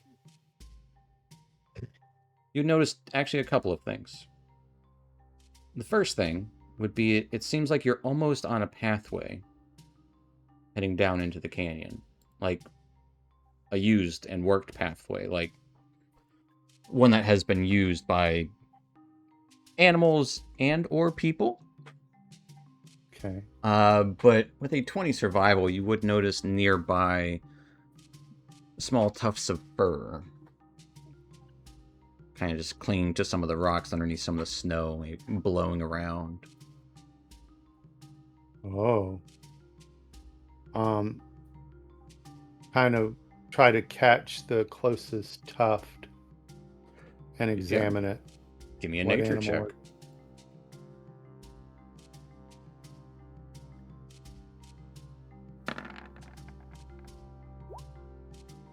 14. With a 14, that's... I would say your best guess. Some sort of big cat, judging by the smell of it. Hmm.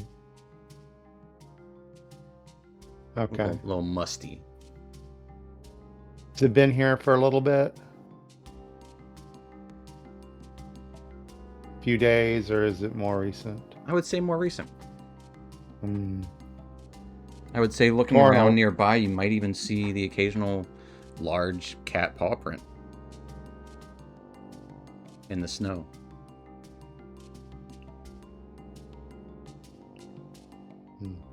Torn will hold up a piece of the fur and say, "A large cat has passed here recently."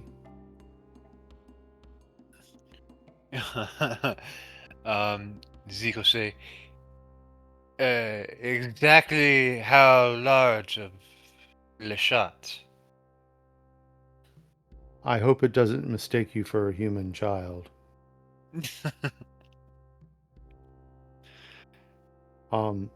It could be very large.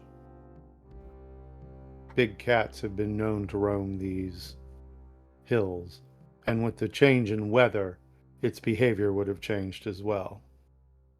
And he'll kind of gesture along it, say, and this is a path. It's an old path. It may lead somewhere. It may be no coincidence these symbols are next to it.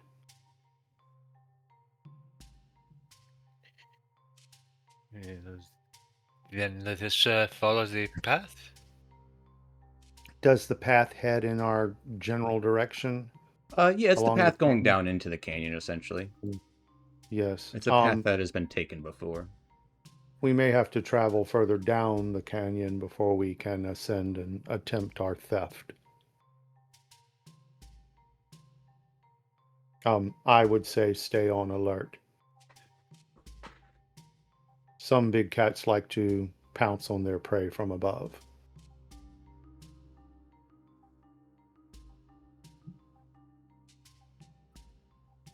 Zeke gets a little closer to Torin. I got spikes on my shoulders. Why he gets closer to Torin.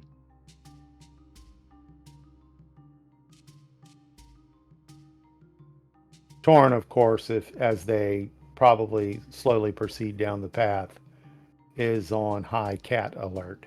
Yeah. And I would say giving everyone kind of the heads up. I'd say everyone can give me a perception check. As you're all kind of at this point looking up nearby ledges, and I see that nat 20. Oh ho! First, I didn't roll my 100d100. That was my first roll of the night. Good, that'll balance out my 1.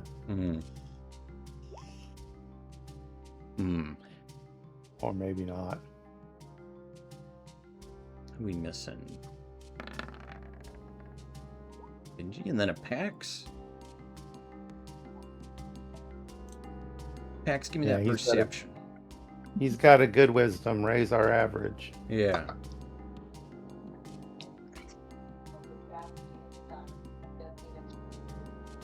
Paximilian? Eh, Give me a perception check. You're looking out for cats. I pressed it. Press it harder. And faster. 11. Okay. Can I use both eyes? You absolutely can use both eyes. I would hope that you are. No, that was with my left eye. Well, Yeah. It would seem that you're only looking with your left eye then. However, because of the heads up, Orsic, Benji, you two would notice, interestingly enough, maybe some subtle vibrations in the stone as you're crossing by some pathways not too far away from where you see another one of these symbols. Up ahead looks to be some sort of planted flag or some remnants of a ruined camp, long since buried and half disheveled under rock and snow. But around the edges, you two would notice subtle vibrations.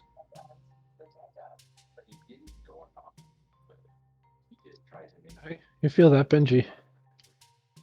I feel it. Everybody look alive. There's something out there.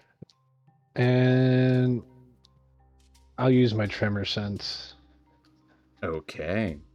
With your tremor sense. So, there is not just one something. There are two somethings lurking on ledges nearby, almost in wait for what would be this third something that appears to be lumbering up the canyon, or up the pathway that you guys are on. Something big. Like, okay, so I noticed, I will call out and be like, hey, there's two on the cliff and there's a big motherfucker up there in front of us. And I'll point out, like, to where I think they are. You know, there'd be like one on up to the left, one up to the right, and then on the path down is where you can feel that large footsteps. Something else. Get out of the path. And then I'll kind of hop off the side of the path, trying to keep an eye on. So you're going people in down front a of me. canyon. Oh yeah, true. Never mind. But if you want, you can give me a stealth check. As Orsic tries to lead everyone to hop off the path to hide. Yeah, I was going to try to say make a stealth check if at all possible, Okay. or hide. Yeah. Everyone, give me a stealth check. Torin tries to look like a boulder. Okay. Okay. Ugh. Unsuccessfully.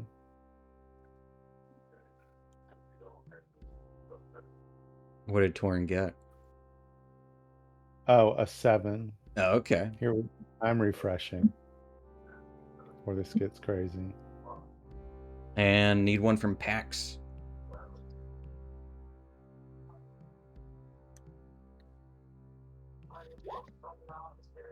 Yeah. So it looks like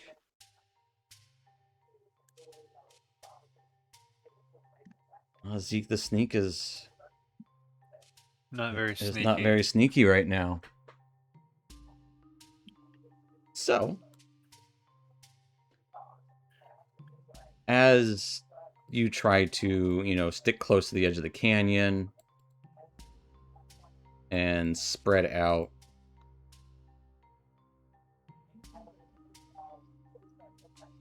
to just kind of try to hide. I don't know where you're hiding at, but Sucking up against the wall. yeah, as you get up against the wall, make yourself scarce. As we're all getting bunched up, I'll reach down and just twist the ring on my finger real quick.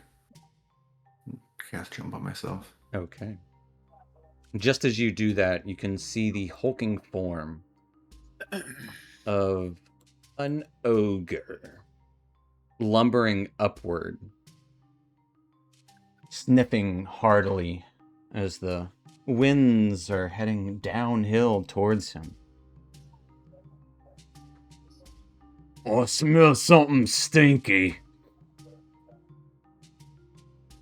And dwarf, too. As he looks over at the bolder form of Torin with Zeke hiding behind him, and then to the other side where Orsic is. Looks like I've got my meal. With a bone club in hand, we'll raise it up. I'm going to bring you guys to a map. This map is brought to you by Patreon, Dungeon Mister. And as you guys are on this map, some of you will get advantage on your initiative rolls.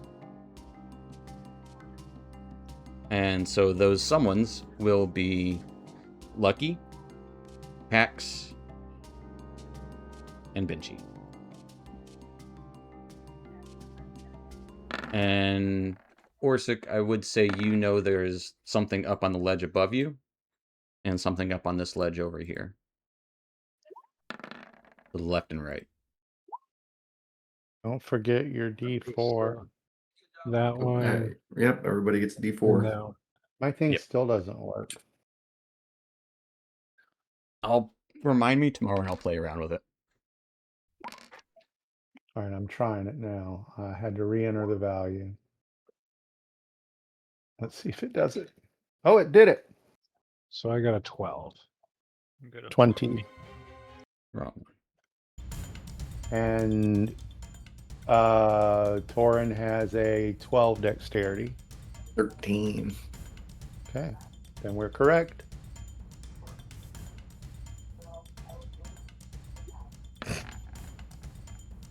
Yeah, how come I can't change my thing?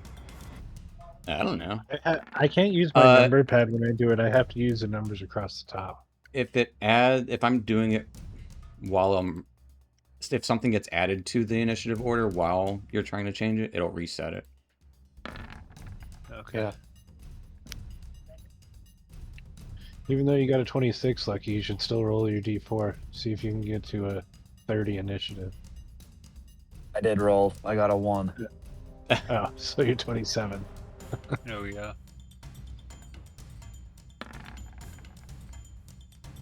I had to do the As- opposite. I had to use my number pad. I will say, Lucky, Benji, and Pax are all hiding in this moment.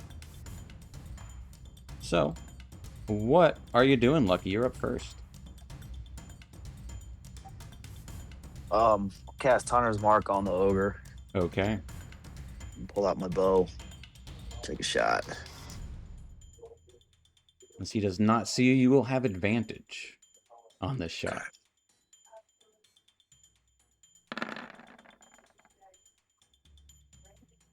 A 13 hits him. Good thing for that advantage is now he is vexed by you, but he can also see you. I'll add a dreadful strike to it Okay. too. As the shadows lift up and pull into this arrow, as they strike into this ogre.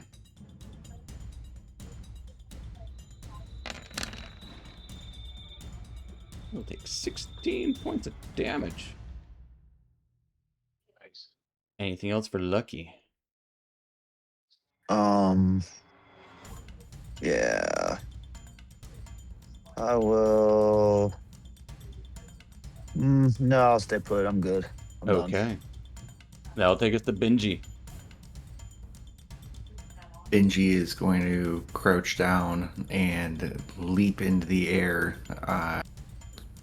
Just a little spring, like you know those little rubber things, little caps that you turn inside out, and then you put them on on the ground, and you let them go, and they stand for a little bit, and then all of a sudden they just go flying. Kind of like that. That sounds familiar. A bucket. Yeah. He's gonna jump up and land over on his hand. Yeah. As you jump up and- there, you are face to face with a fully grown saber-toothed tiger. Awesome. I will then, as I'm coming down, I will draw a rune quickly in the air with one hand and draw another rune with my other hand. And one rune is going to open a portal, and the other rune is going to cast Fairy Fire on the saber-toothed tiger and the ogre. And then Benji is going to fall into the portal, and They are further. This is like 30 feet up. So you'll have to like choose. 30 feet You'll up? have to choose one of them. Yeah. Okay, I'll just hit the ogre on the bottom then, and seeing that I'm about to drop into cat's mouth, I will portal over by right next to Zeke. Okay. As the ogre does illuminate with this inky glow. And that'll do it. That was a fun one. Has quickly found leaping into unknown areas. Will find you hidden targets. Taking us to Doran. A cat up there. As no one sees the Yeah, cat, that's but what I it is said. up there.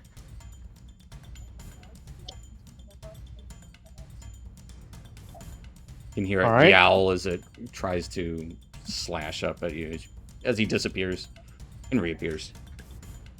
Torin reaches into his belt pouch, pulling out something small gripped in his hand, and he blows into his hand like he's trying to warm himself. And as he does, you hear the sound of a falcon's call. And hold on, let me check something. That's what I thought. And then doink, It's a burb. a falcon descends from the sky, and then Torin calls for something big, changes into a bear. Oh, big bear. And then the falcon swoops out of the sky and claws at the head of the ogre. All right, got him. You get him? At advantage, right? Add it. Yeah. Yeah, fairy fire. Yeah, because of the fairy fire. Yes, absolutely. Yes. Oh, why did it do that? Sorry, guys. This is a multi-windowed character, no Yes. doubt. Nat 20. Wow. As your bird pecks its eyeballs out. Twice? Okay. Does it Ain't get that 2 program. attacks? It doesn't attack Yeah, twice. yeah. It doesn't yet. Oh, But no. anyway, hold on. For 19 points Sheesh. of piercing damage. Yeah. And then it sweeps back, shoots straight back up into the air. That's flyby. Yeah, it has flyby. Nice. As the ogre just kind of swats with, oh, my eye! Anything else for Torn? Considering there are two people hiding behind him, he will stay put. When you say hiding, they're both very seen. I know, but placing Alright. him between them, let's put it that way. That will take us to Hidden Saber-Tooth Tiger number 1. As come leaping through the air towards towards Pax, or not Pax, no, Pax is invisible, towards Orsic. A massive saber-tooth tiger lands right in front of you as it tries to swipe at you with a claw. Does it? Or no, it doesn't have advantage against you. It's swiping at you with claw for 14 to hit. Nope. And then it goes in for a bite with a 19 to hit. That hits. As it hits for 11 points of damage. It bites onto you and then quickly pounces backwards, disengaging. Ending its turn. Taking us to Pax.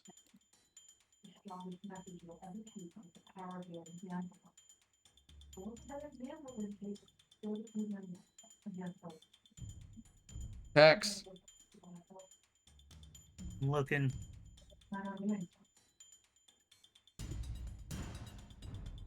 Hmm? Hmm? Hmm? Hmm? Hmm? Huh? Hmm? Oh, man.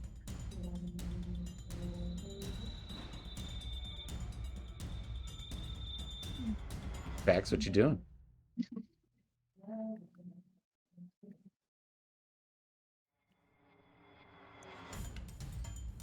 Currently, you are also hidden, so keep that in mind until you make action. Oh, then I'll stay hidden. And it's just essentially that's why you have advantage on the initiative, and whatever attack you make first will be also at advantage, should you make an attack.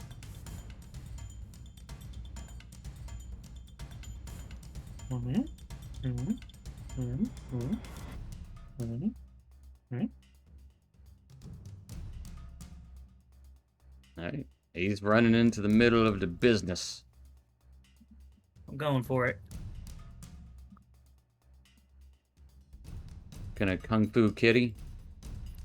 If I use flurry, all of them are advantage? I believe so. I mean, I can never remember the surprise advantage attack.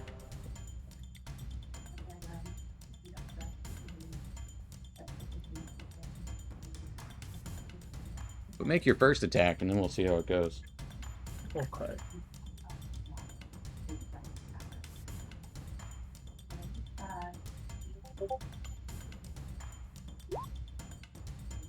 A 22 will for sure hit it.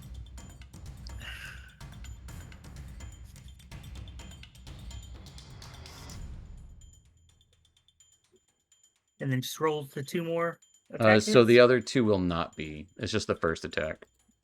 Okay. Because essentially you reveal, like, hey, I'm here. Your first strike does hit at advantage. Your next two will, if you flurry, will not be.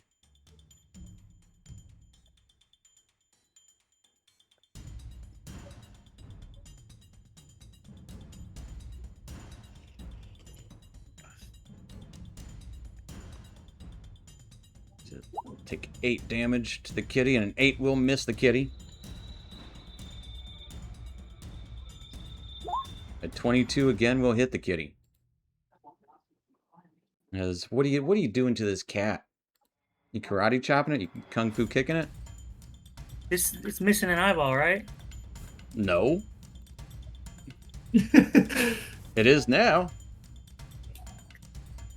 You poke its eyeball out. Roll that last damage. What is it with packs and eyeballs? It's got one dangling from his neck too. You poke out one of the cat's eyeballs and it yowls out loudly, roaring in the wind. Anything else for Pax? Nope, that's it for Pax. All right, that will take us to Zeke the Not So Sneak. Zeke's going to shoot Lay Ogre All right, with his hand crossbow. it would actually And, be La Ogre. La No, I Ogre? don't know. Lay is multiple, Yeah. You I don't know. I advantage. haven't. and then La and Yeah, La. sure. But you do have advantage on the Inky Ogre, as he is getting pommeled. Yeah. As except that is not a with miss from Zeke the Sneak. Zeke is going to continue to hide behind Torin. We'll imagine he crawls underneath him. Yeah, is he actually bonus action hiding? Yeah. All right. Give me that stealth check.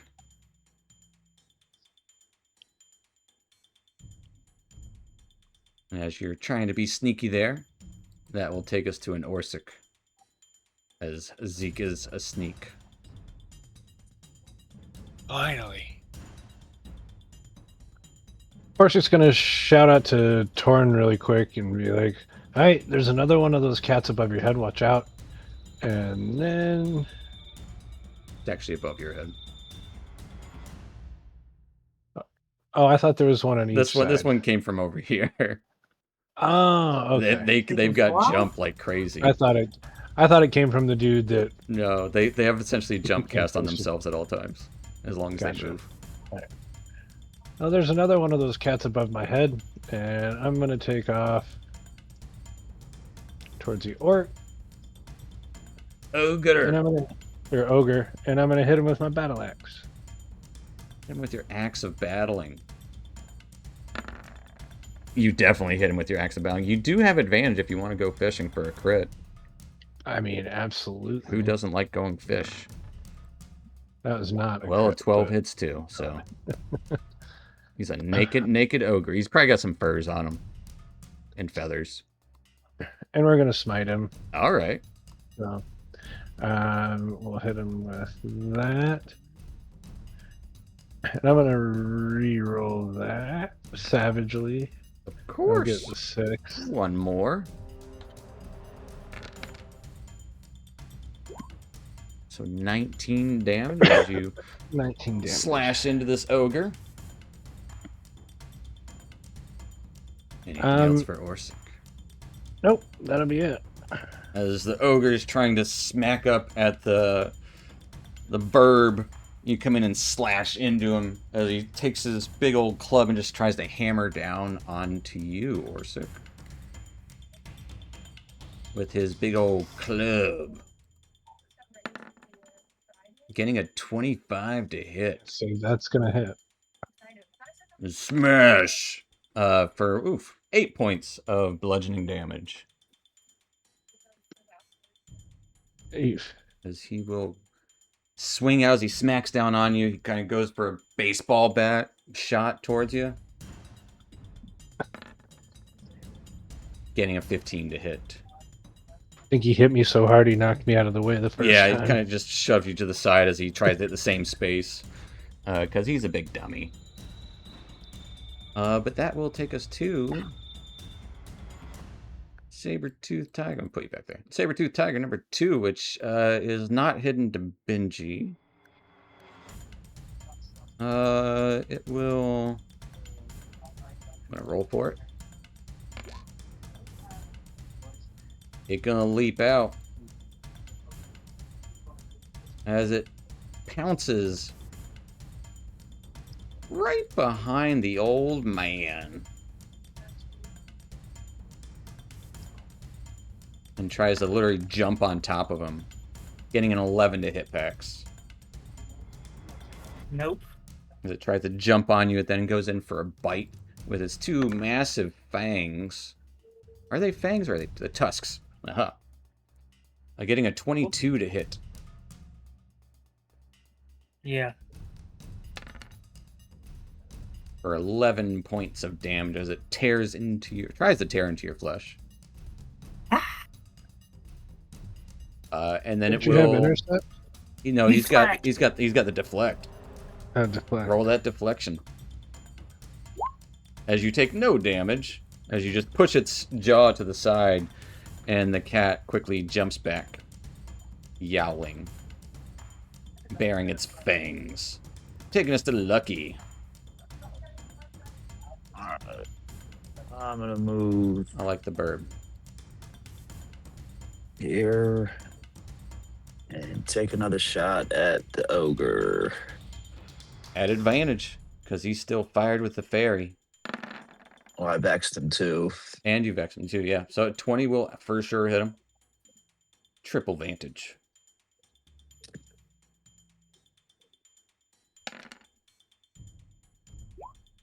Ooh. We'll take 10 points of damage as this ogre is looking to hurt. Blood is kind of spilling out onto the fresh snow here as he is tumbling back a little bit.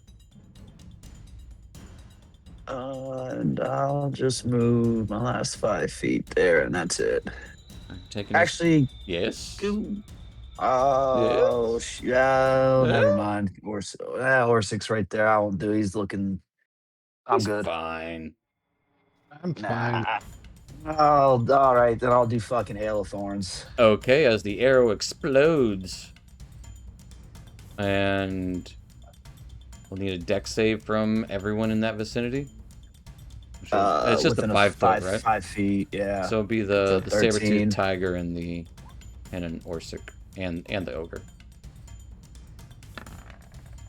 Ogre got a nat 1 for a total of 0. Saber-toothed tiger got a 10. So the ogre and the saber-tooth fail. Yes, so they will take full damage while Orsic will take half. Well, damn. Everyone takes 1 point of damage. Everybody, no matter if they passed. Pass or fail, they're taking max damage. Ah, Orsic died. Orsic's at 0. Passes out from a splinter. I got scared. That's it. That'll take us to Mr. Blaze Rune. Alrighty then. Alright, I'll poke out from behind the bear, and I'm going to draw Frost Rune, and I'll shoot it out at the ogre.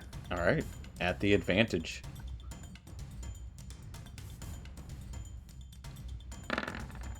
Alright, Poppy. 22? 22 absolutely hits it. Ooh. As you 7 points of cold. blast this ogre with your ray of frost. How do you end this ogre? I think that as the arrow that Lucky just shot goes in, the Frost Rune and like overlaps with the arrow and has the arrow just kind of sink in just a little bit further. Okay. A little bit sharper, and add some sharpness It's to that icy. arrow. Nice. Icy shrapnel as it pierces into the ogre. As it tumbles backwards and starts rolling down the hill a little bit. Grrr. Anything else for Benji? I think I'll be good. All right. That'll take us to the bear. The bear looks back and sees the two of them behind him, turns around, and lumbers forward towards the cat Oh, that cat. and smacks the cat. Smack that kitty. Saber So many windows. Well, it's your fault. It is my fault. I chose to do this. Let's see. Not at advantage. That's why I would never play something. And whack. Ooh, missing. As you skid into the snow, as your nose gets buried in frost. Well, as I keep skidding, bite out at it. Yeah. Getting a 13 does hit the kitty.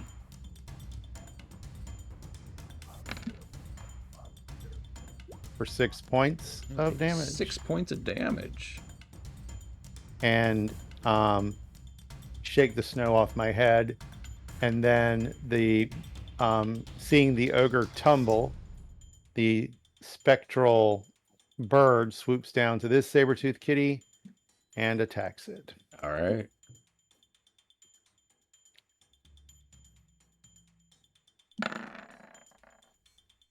Not at advantage, getting a 12. 12 just misses. And it'll swoop back up as I'm sure the cat Swats out. snaps or Yeah. swipes. And that is it. All right. That's taking us to this kitty who just got its eye poked out by an old man. It's going to try to poke the old man's eye out with its big old tusks. No, it can't see me. It can see you with its other eye, getting a 24 to hit. Well, it can definitely hit me. As you take 8 points of pierce slashing damage. It tries to bite into your eye, just scrapes against the bald part of your head. And then he's going to try to just paw and slash across your chest. Getting a 21 to hit Pax. Yeah. As Pax, you will take 11 more points of damage.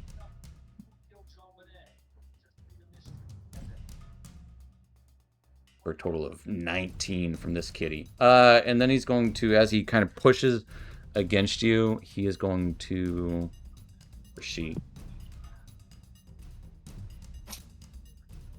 The deflect won't roll. You can only deflect once a turn. No, it uses your reaction. You deflected against the other kitty last time.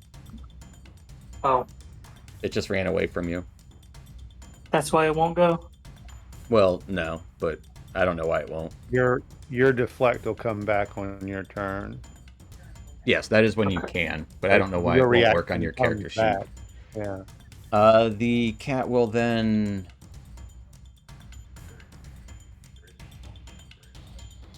leap 40 feet away to a nearby ledge, taking us to Pax.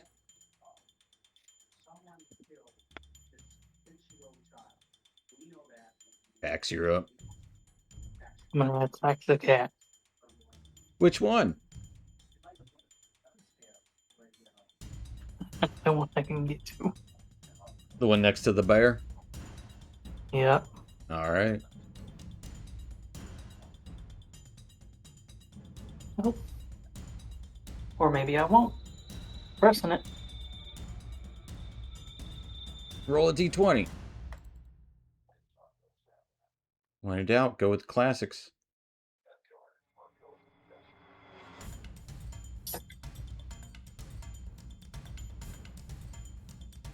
Dun dun dun. Here we go. Here we go. Okay. That does hit, surprisingly. I see where the bear bit him. And I run over. I do some fancy footwork. You put your And I step toes on in its its head. bear. I jump. I bounce off its nose and give it a flying elbow Okay. right to the back of its head, harmfully. Is it a people's elbow? I love it. This is a harmful elbow. Oh, so roll that crit damage, then roll the hand of harm. That'll make sure you have that toggled on for that crit. We'll roll the hand of harm twice then.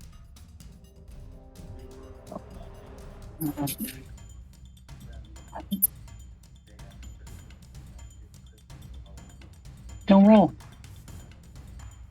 So roll 2d6 plus 3. Okay.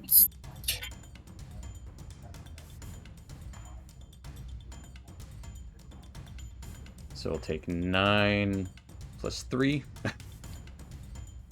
So 19, 22 points of damage as you crack into this tiger's skull. You would hear a loud thud. Anything else for Pax? That was just his action.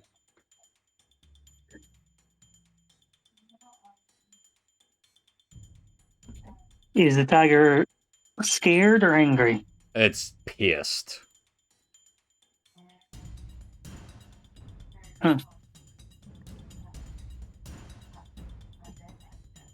Then, while it's there, I'm gonna pick one of its eyes. All right. A 12. As you try to kick one of its eyes, it swats your foot away.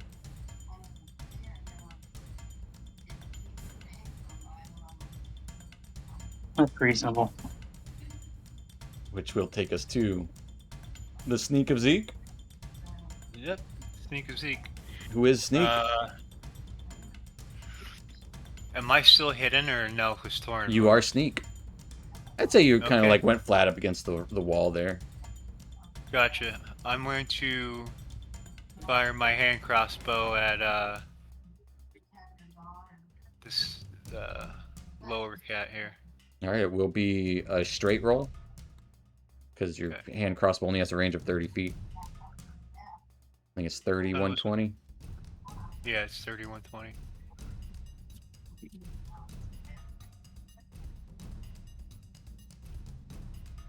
So you won't get sneak attack on it, Oh wait. Well then, but you would on this one.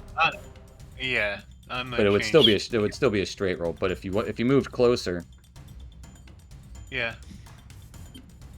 you can remain hidden and move.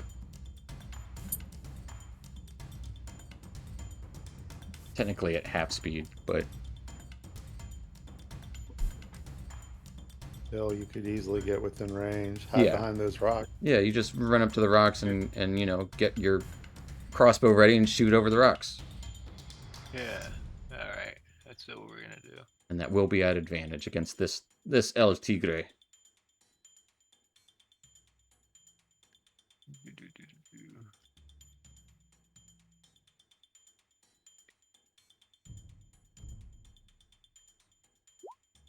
Yes, a 25 will hit with the attack of sneak from the Zeke.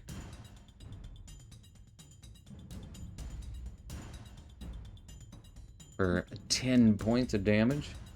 As that Sabretooth is looking pretty rough. And now I would say he is looking scared. If you've ever seen a tiger scared. Bonus action, hide again behind Yeah, the rocks. as you dive down under the rocks. Give me a stealth check, and that'll take us to Orsic.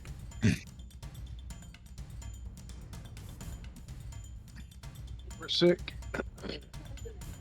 I'm gonna run over here and hop on Torn's back.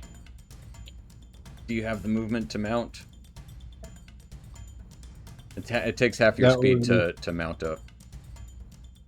I was Okay, then yeah. here. 5, 10, 15. Just make it. Yeah. Yep, Yeah, you're just- good. I was just yeah. making sure. I wasn't counting squares. So I'm gonna hop up on there and kind of stand on his like upper shoulders and try and take a swing down on top of that cat. Okay.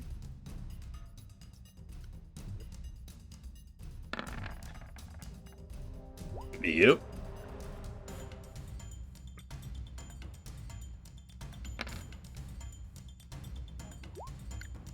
We're gonna roll again. All right. He will be knocked over. Oh, for max damage.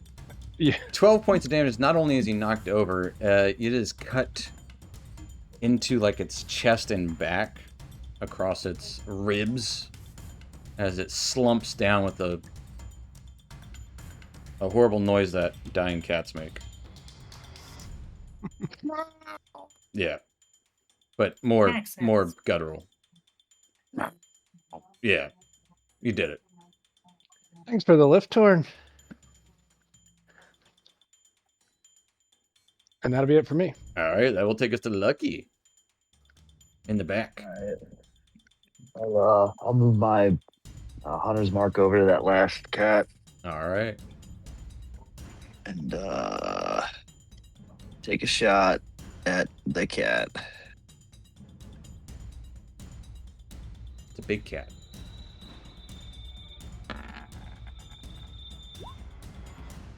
Yeah, 24 will for sure hit it.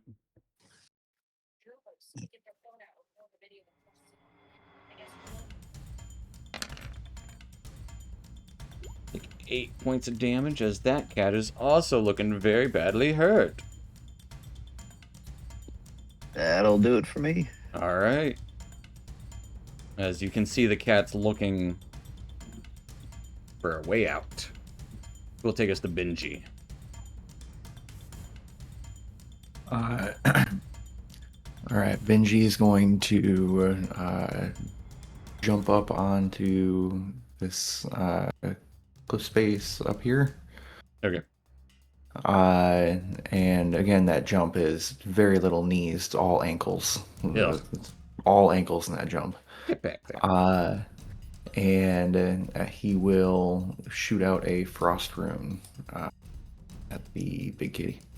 Big kitty.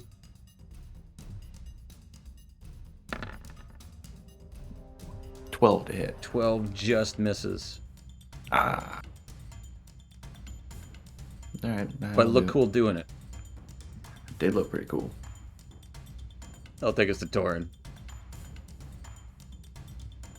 Thorin grumbles, "Hold on." And he climbs up the embankment, getting to the cat. Wrestle it. Oh, it's right Feeling kind at the edge of a steep ledge, too. Right. Kind of feeling pretty bad about it, but It's nature. the way it is, he's going to smack it with his claw. All right. See if I can ever hit with this damn claw. Try using the other one. 23. A 23 hits the cat. For 7 points of slashing damage, and it is knocked prone. Wow. And then he will bite at it. At advantage. At advantage. Getting a 19 Yep. for 9 points of piercing damage. Kitty's very And badly then- hurt. And then the bird will swoop out of the sky and claw at it at advantage. It'll claw it. Claw, claw. I'm getting the hang of this. Oh. Double critical. That should count for an extra damage dice. I mean, he'll do Let's fine. see what happens, because this is going to be a lot. Are you going to roll the crit damage or the crit damage? I rolled the crit damage for 15 points It will take of piercing. 15 points of piercing as your bird swoops down and in Pax fashion just pecks its eyes out and starts rending into its face as Only has one eye. this one does only have Rending one into eye. its eye socket. Into its eye socket, into its brain, as the cat flails around for a moment before it is dead. Then the bird flies up and lands on Orsik's head. It's a hat on a hat. Folds up its wings, providing him a double mohawk. Ooh. Pretty fucking badass up here, huh? Don't piss off nature. And I'll kind of pat him on the head and hop off. That's coming for a fang. Yeah, Whichever we one should is- yeah. Yeah. Skin the cats. So I'm grabbing a fang from the one that I killed, that's for sure. And someone should check out the ogre, not it. And you see the bear touch his nose with his paw. Not Pax it. runs over and touches his nose too. Touches Torin's nose. We go check out the ogre. Okay. No, He's got some rocks and some skins. Yeah, He that's doesn't what I have a whole thought. lot.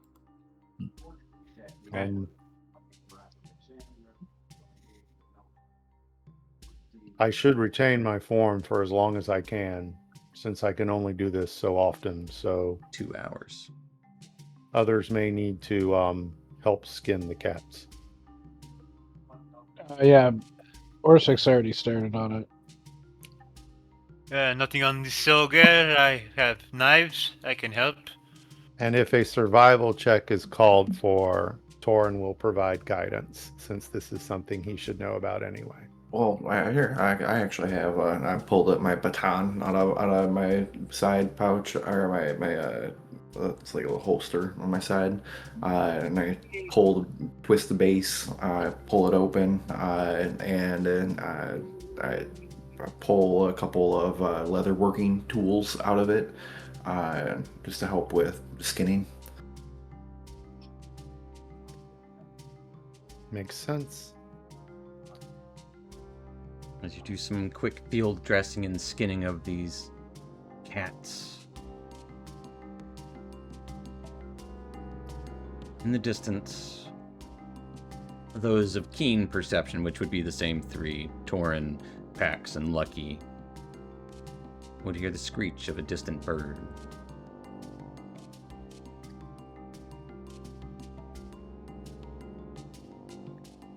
Just kind of echoing off the canyon. You know how sound travels when it's snowing and stuff? You know. It doesn't. It does. You have no idea where it Well, is. it's the but opposite. You heard it. But it travels in a weird way. Yeah, like Yeah, not at all. Bouncing off canyon walls. But muffled. at the Yeah, same- it's muffled, but it's still, I don't know, I love like hearing. Because it would noises echo in up the as snow. well, so you would still hear it, but it would sound weird. Yes, yeah. That's more where I was getting at. But spend some time skinning. It'll probably take about an hour or so to get these cats skinned. I don't know where you're gonna put it.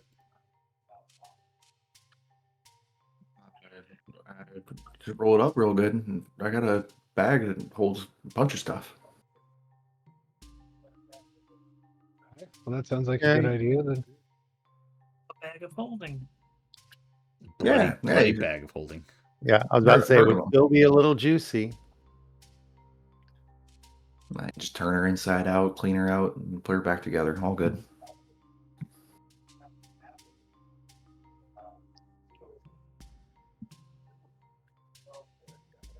All right. Well, that was an interesting trip. Hmm. You heard that screech. I don't know exactly where it came from. But it's as good a thought as any. I don't know what a griffin sounds like, but An eagle. We Yeah, I should mean, we should continue up the canyon, but find a place to rest, somewhere covered. Some of us were hurt during that fight. it is what's a flesh wound. I'd say along the canyon walls you can find some areas with some cover pretty easily. Like, if not the best cover, because, you know, the wind will occasionally blow the snow all over the place, but it is a pretty steady snow. And it's a very late spring. It's very untimely, this weather. Unseasonable. Yeah, I mean, so I'll kind of huddle up against the wall for a bit. Yeah. You guys can easily get a short rest on. Is there anything you're doing during this short rest?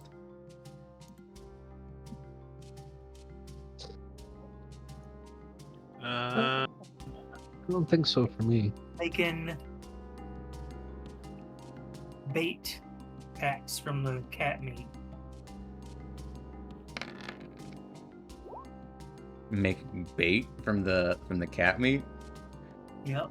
Okay. What is that like?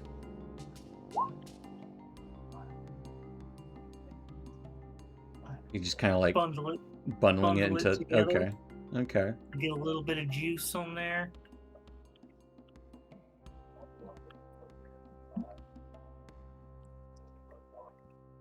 It's got the juice. It's got juice. Fair enough. You have a small bundled chunks of meat.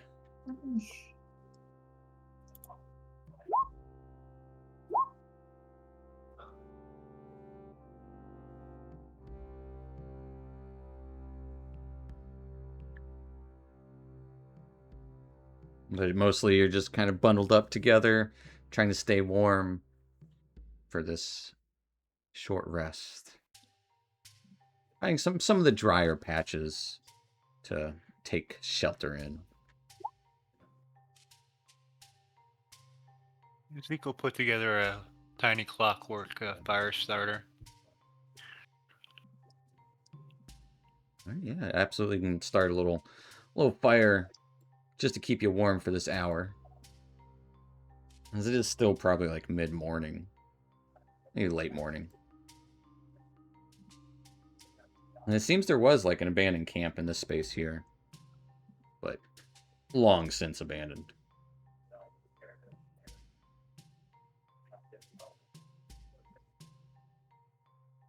Once your little breather has been concluded, you continue your pursuit into the canyon, following the sounds of the screeching. Who is leading the charge in this effort?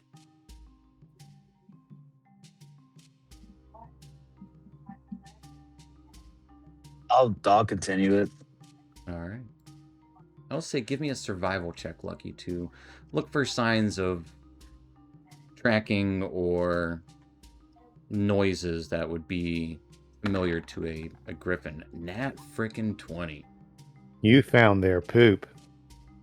So not only did you find their poop, you found little tufts of feathers that look like snow, but in other places, it's very obvious that it's feathers.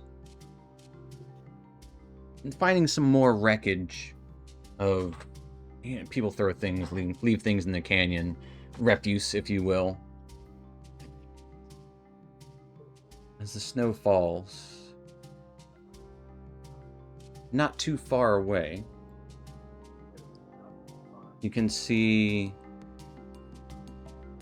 what looks like was probably a pool of water, now mostly frozen over, at the edge of one of the canyon walls that kind of like stairs upways, or layers, like a cake. And chipping into the ice. Hearing that cracking is a griffin. Easily seen within view. It doesn't seem afraid of anything. But if you want to approach it stealthily, you can. But you do see it. Maybe a couple 100 feet away. Just at the edge of a canyon, as a couple of flowers and trees are growing, and mostly nothing looks very healthy right now. But there are a few pine trees actually growing in this part. and the snow falls.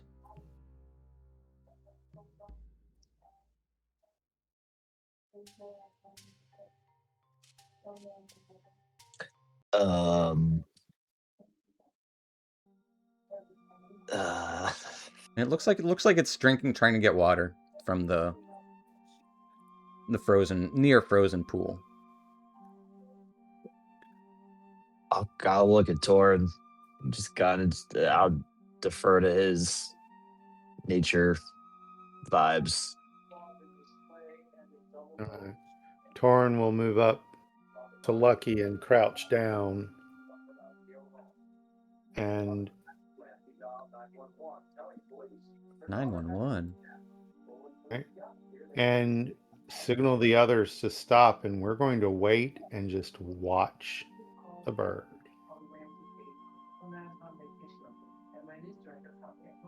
All right. I'll stop as soon as I see it. Try and make myself as small as possible. At this point, I will need a group stealth check.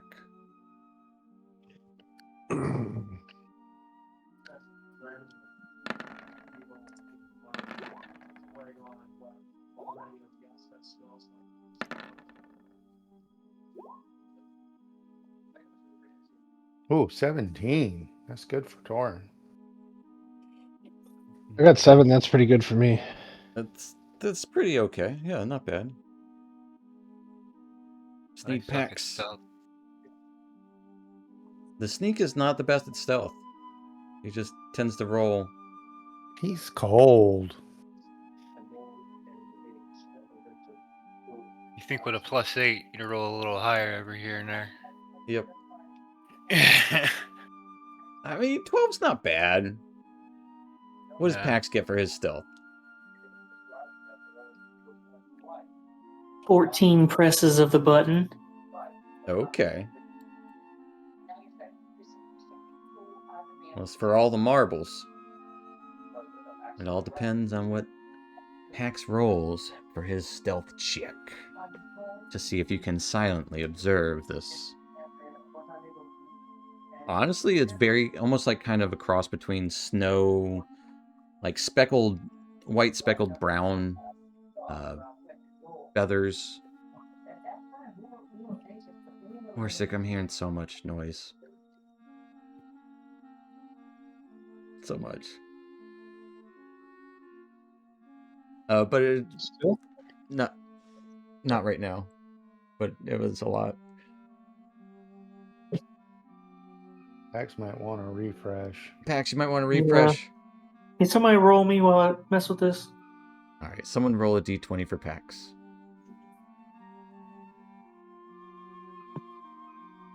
I shall. Well, someone did. Nope. Pax is pretty good stealth, though. Another 12. Oh, he got an 8. He probably has like a +4. Oh, to he's 6. only got +3, so 11. So with that, as you guys are creeping up over this little ledge,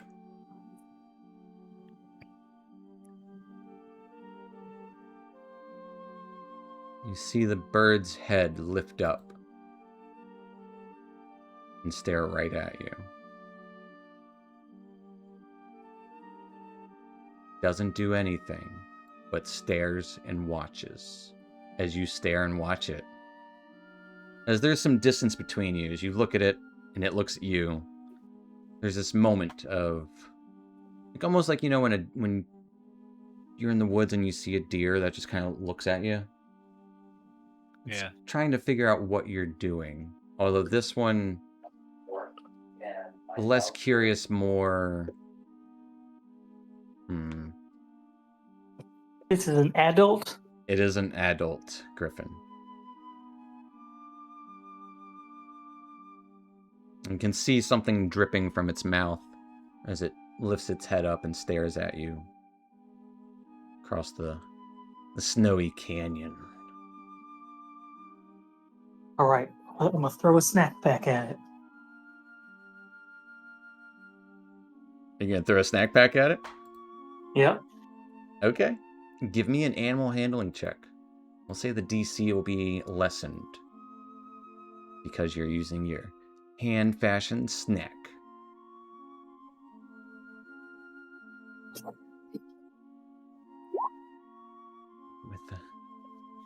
With a 9.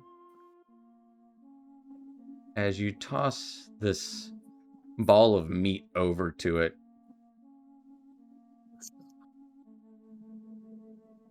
I'm gonna... What? You guys tell me, what would you rather him hit the creature with this ball of meat, or it just be uninterested? What sounds more Well, entertaining? I think the dice need to decide something fun like that. Well, we rolled a 9. But I'm saying, and then maybe roll evens or odds, highs or lows. Which Okay, what yeah. Pax, Can roll I me... add guidance to it? Nope. Darn. Pax, I'll say roll me a sleight of hand check.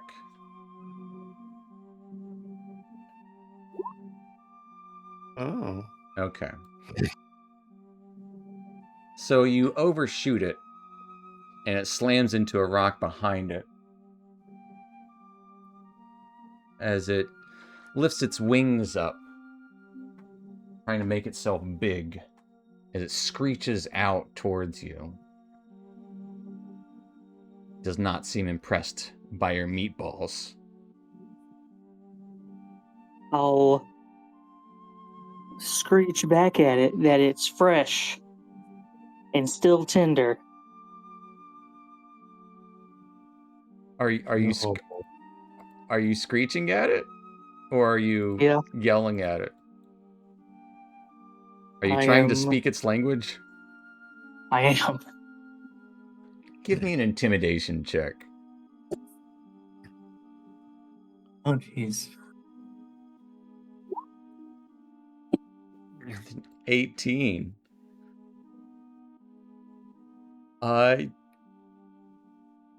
It flies away. I fly away too. It quickly looks at you strangely, cocks its head, wings flap a few times as it shoots like a rocket into the sky. As sure enough, it is scared of the old man who yelled at it and threw meat at it. Along with there being 6 of you. But as it flies into the air, you got your first glimpse at a griffin. And proceeded to scare it away. Not where it went. What it I'm gonna could be look up over to. at Dude and give him a disappointed look. Look over at who? Jack.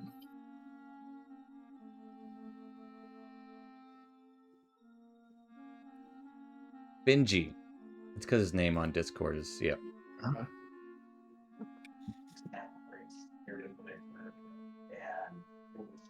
Yeah, I'm basically blaming him. Well, I do. Nothing at all, but that's not important. Maybe that's the point. You start to get used to it. But he just shrugs. So did the griffin shoot off in any particular direction? Give me a nature check, Torn.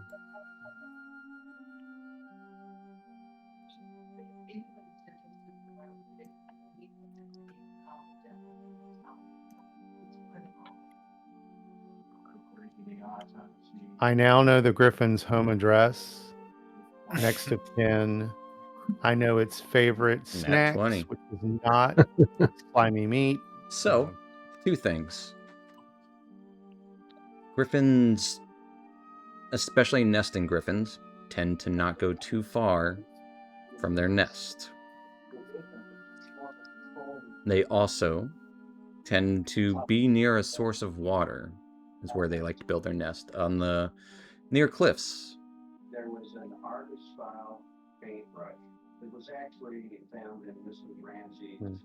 I keep getting distracted. Sorry. So needless to say, it seemed to go in the opposite direction, trying to trick you into not going towards its home, which is probably on the cliffside nearby. Yeah. So it's you're probably like, yeah, this is where it drinks. Not necessarily where it hunts, but this is close to home base as you can find. So And it's is the probably fact somewhere. that it was pecking at the ice trying to get through mean that this probably froze over recently and suddenly? Yeah, Okay. absolutely. Yeah, it is too cold here. This is ridiculously cold. Yeah. Torin will kind of look to the others and say, its nest is on these cliffs, probably up higher. And the problem is, it's been alerted to our presence. And the other problem is, that was only one of them. Sounds like we have some problems. Yes. So Sorry. stealth is highly unlikely now. Well, I got another snack pack, and I could talk to him this time.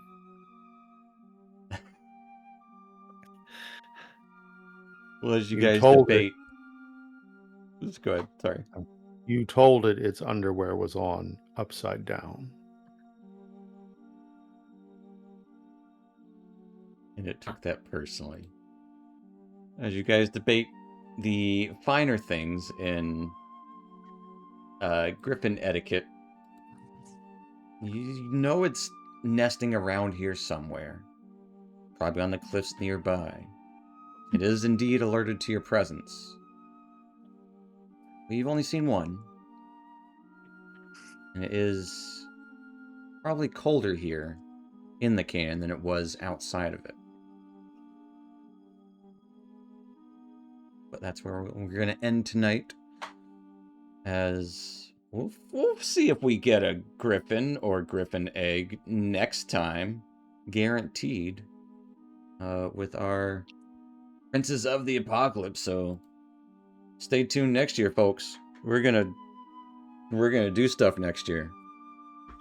Next year, doing stuff. Year. Next year. All right. Night, internet. Better not. Labs. Bye-bye.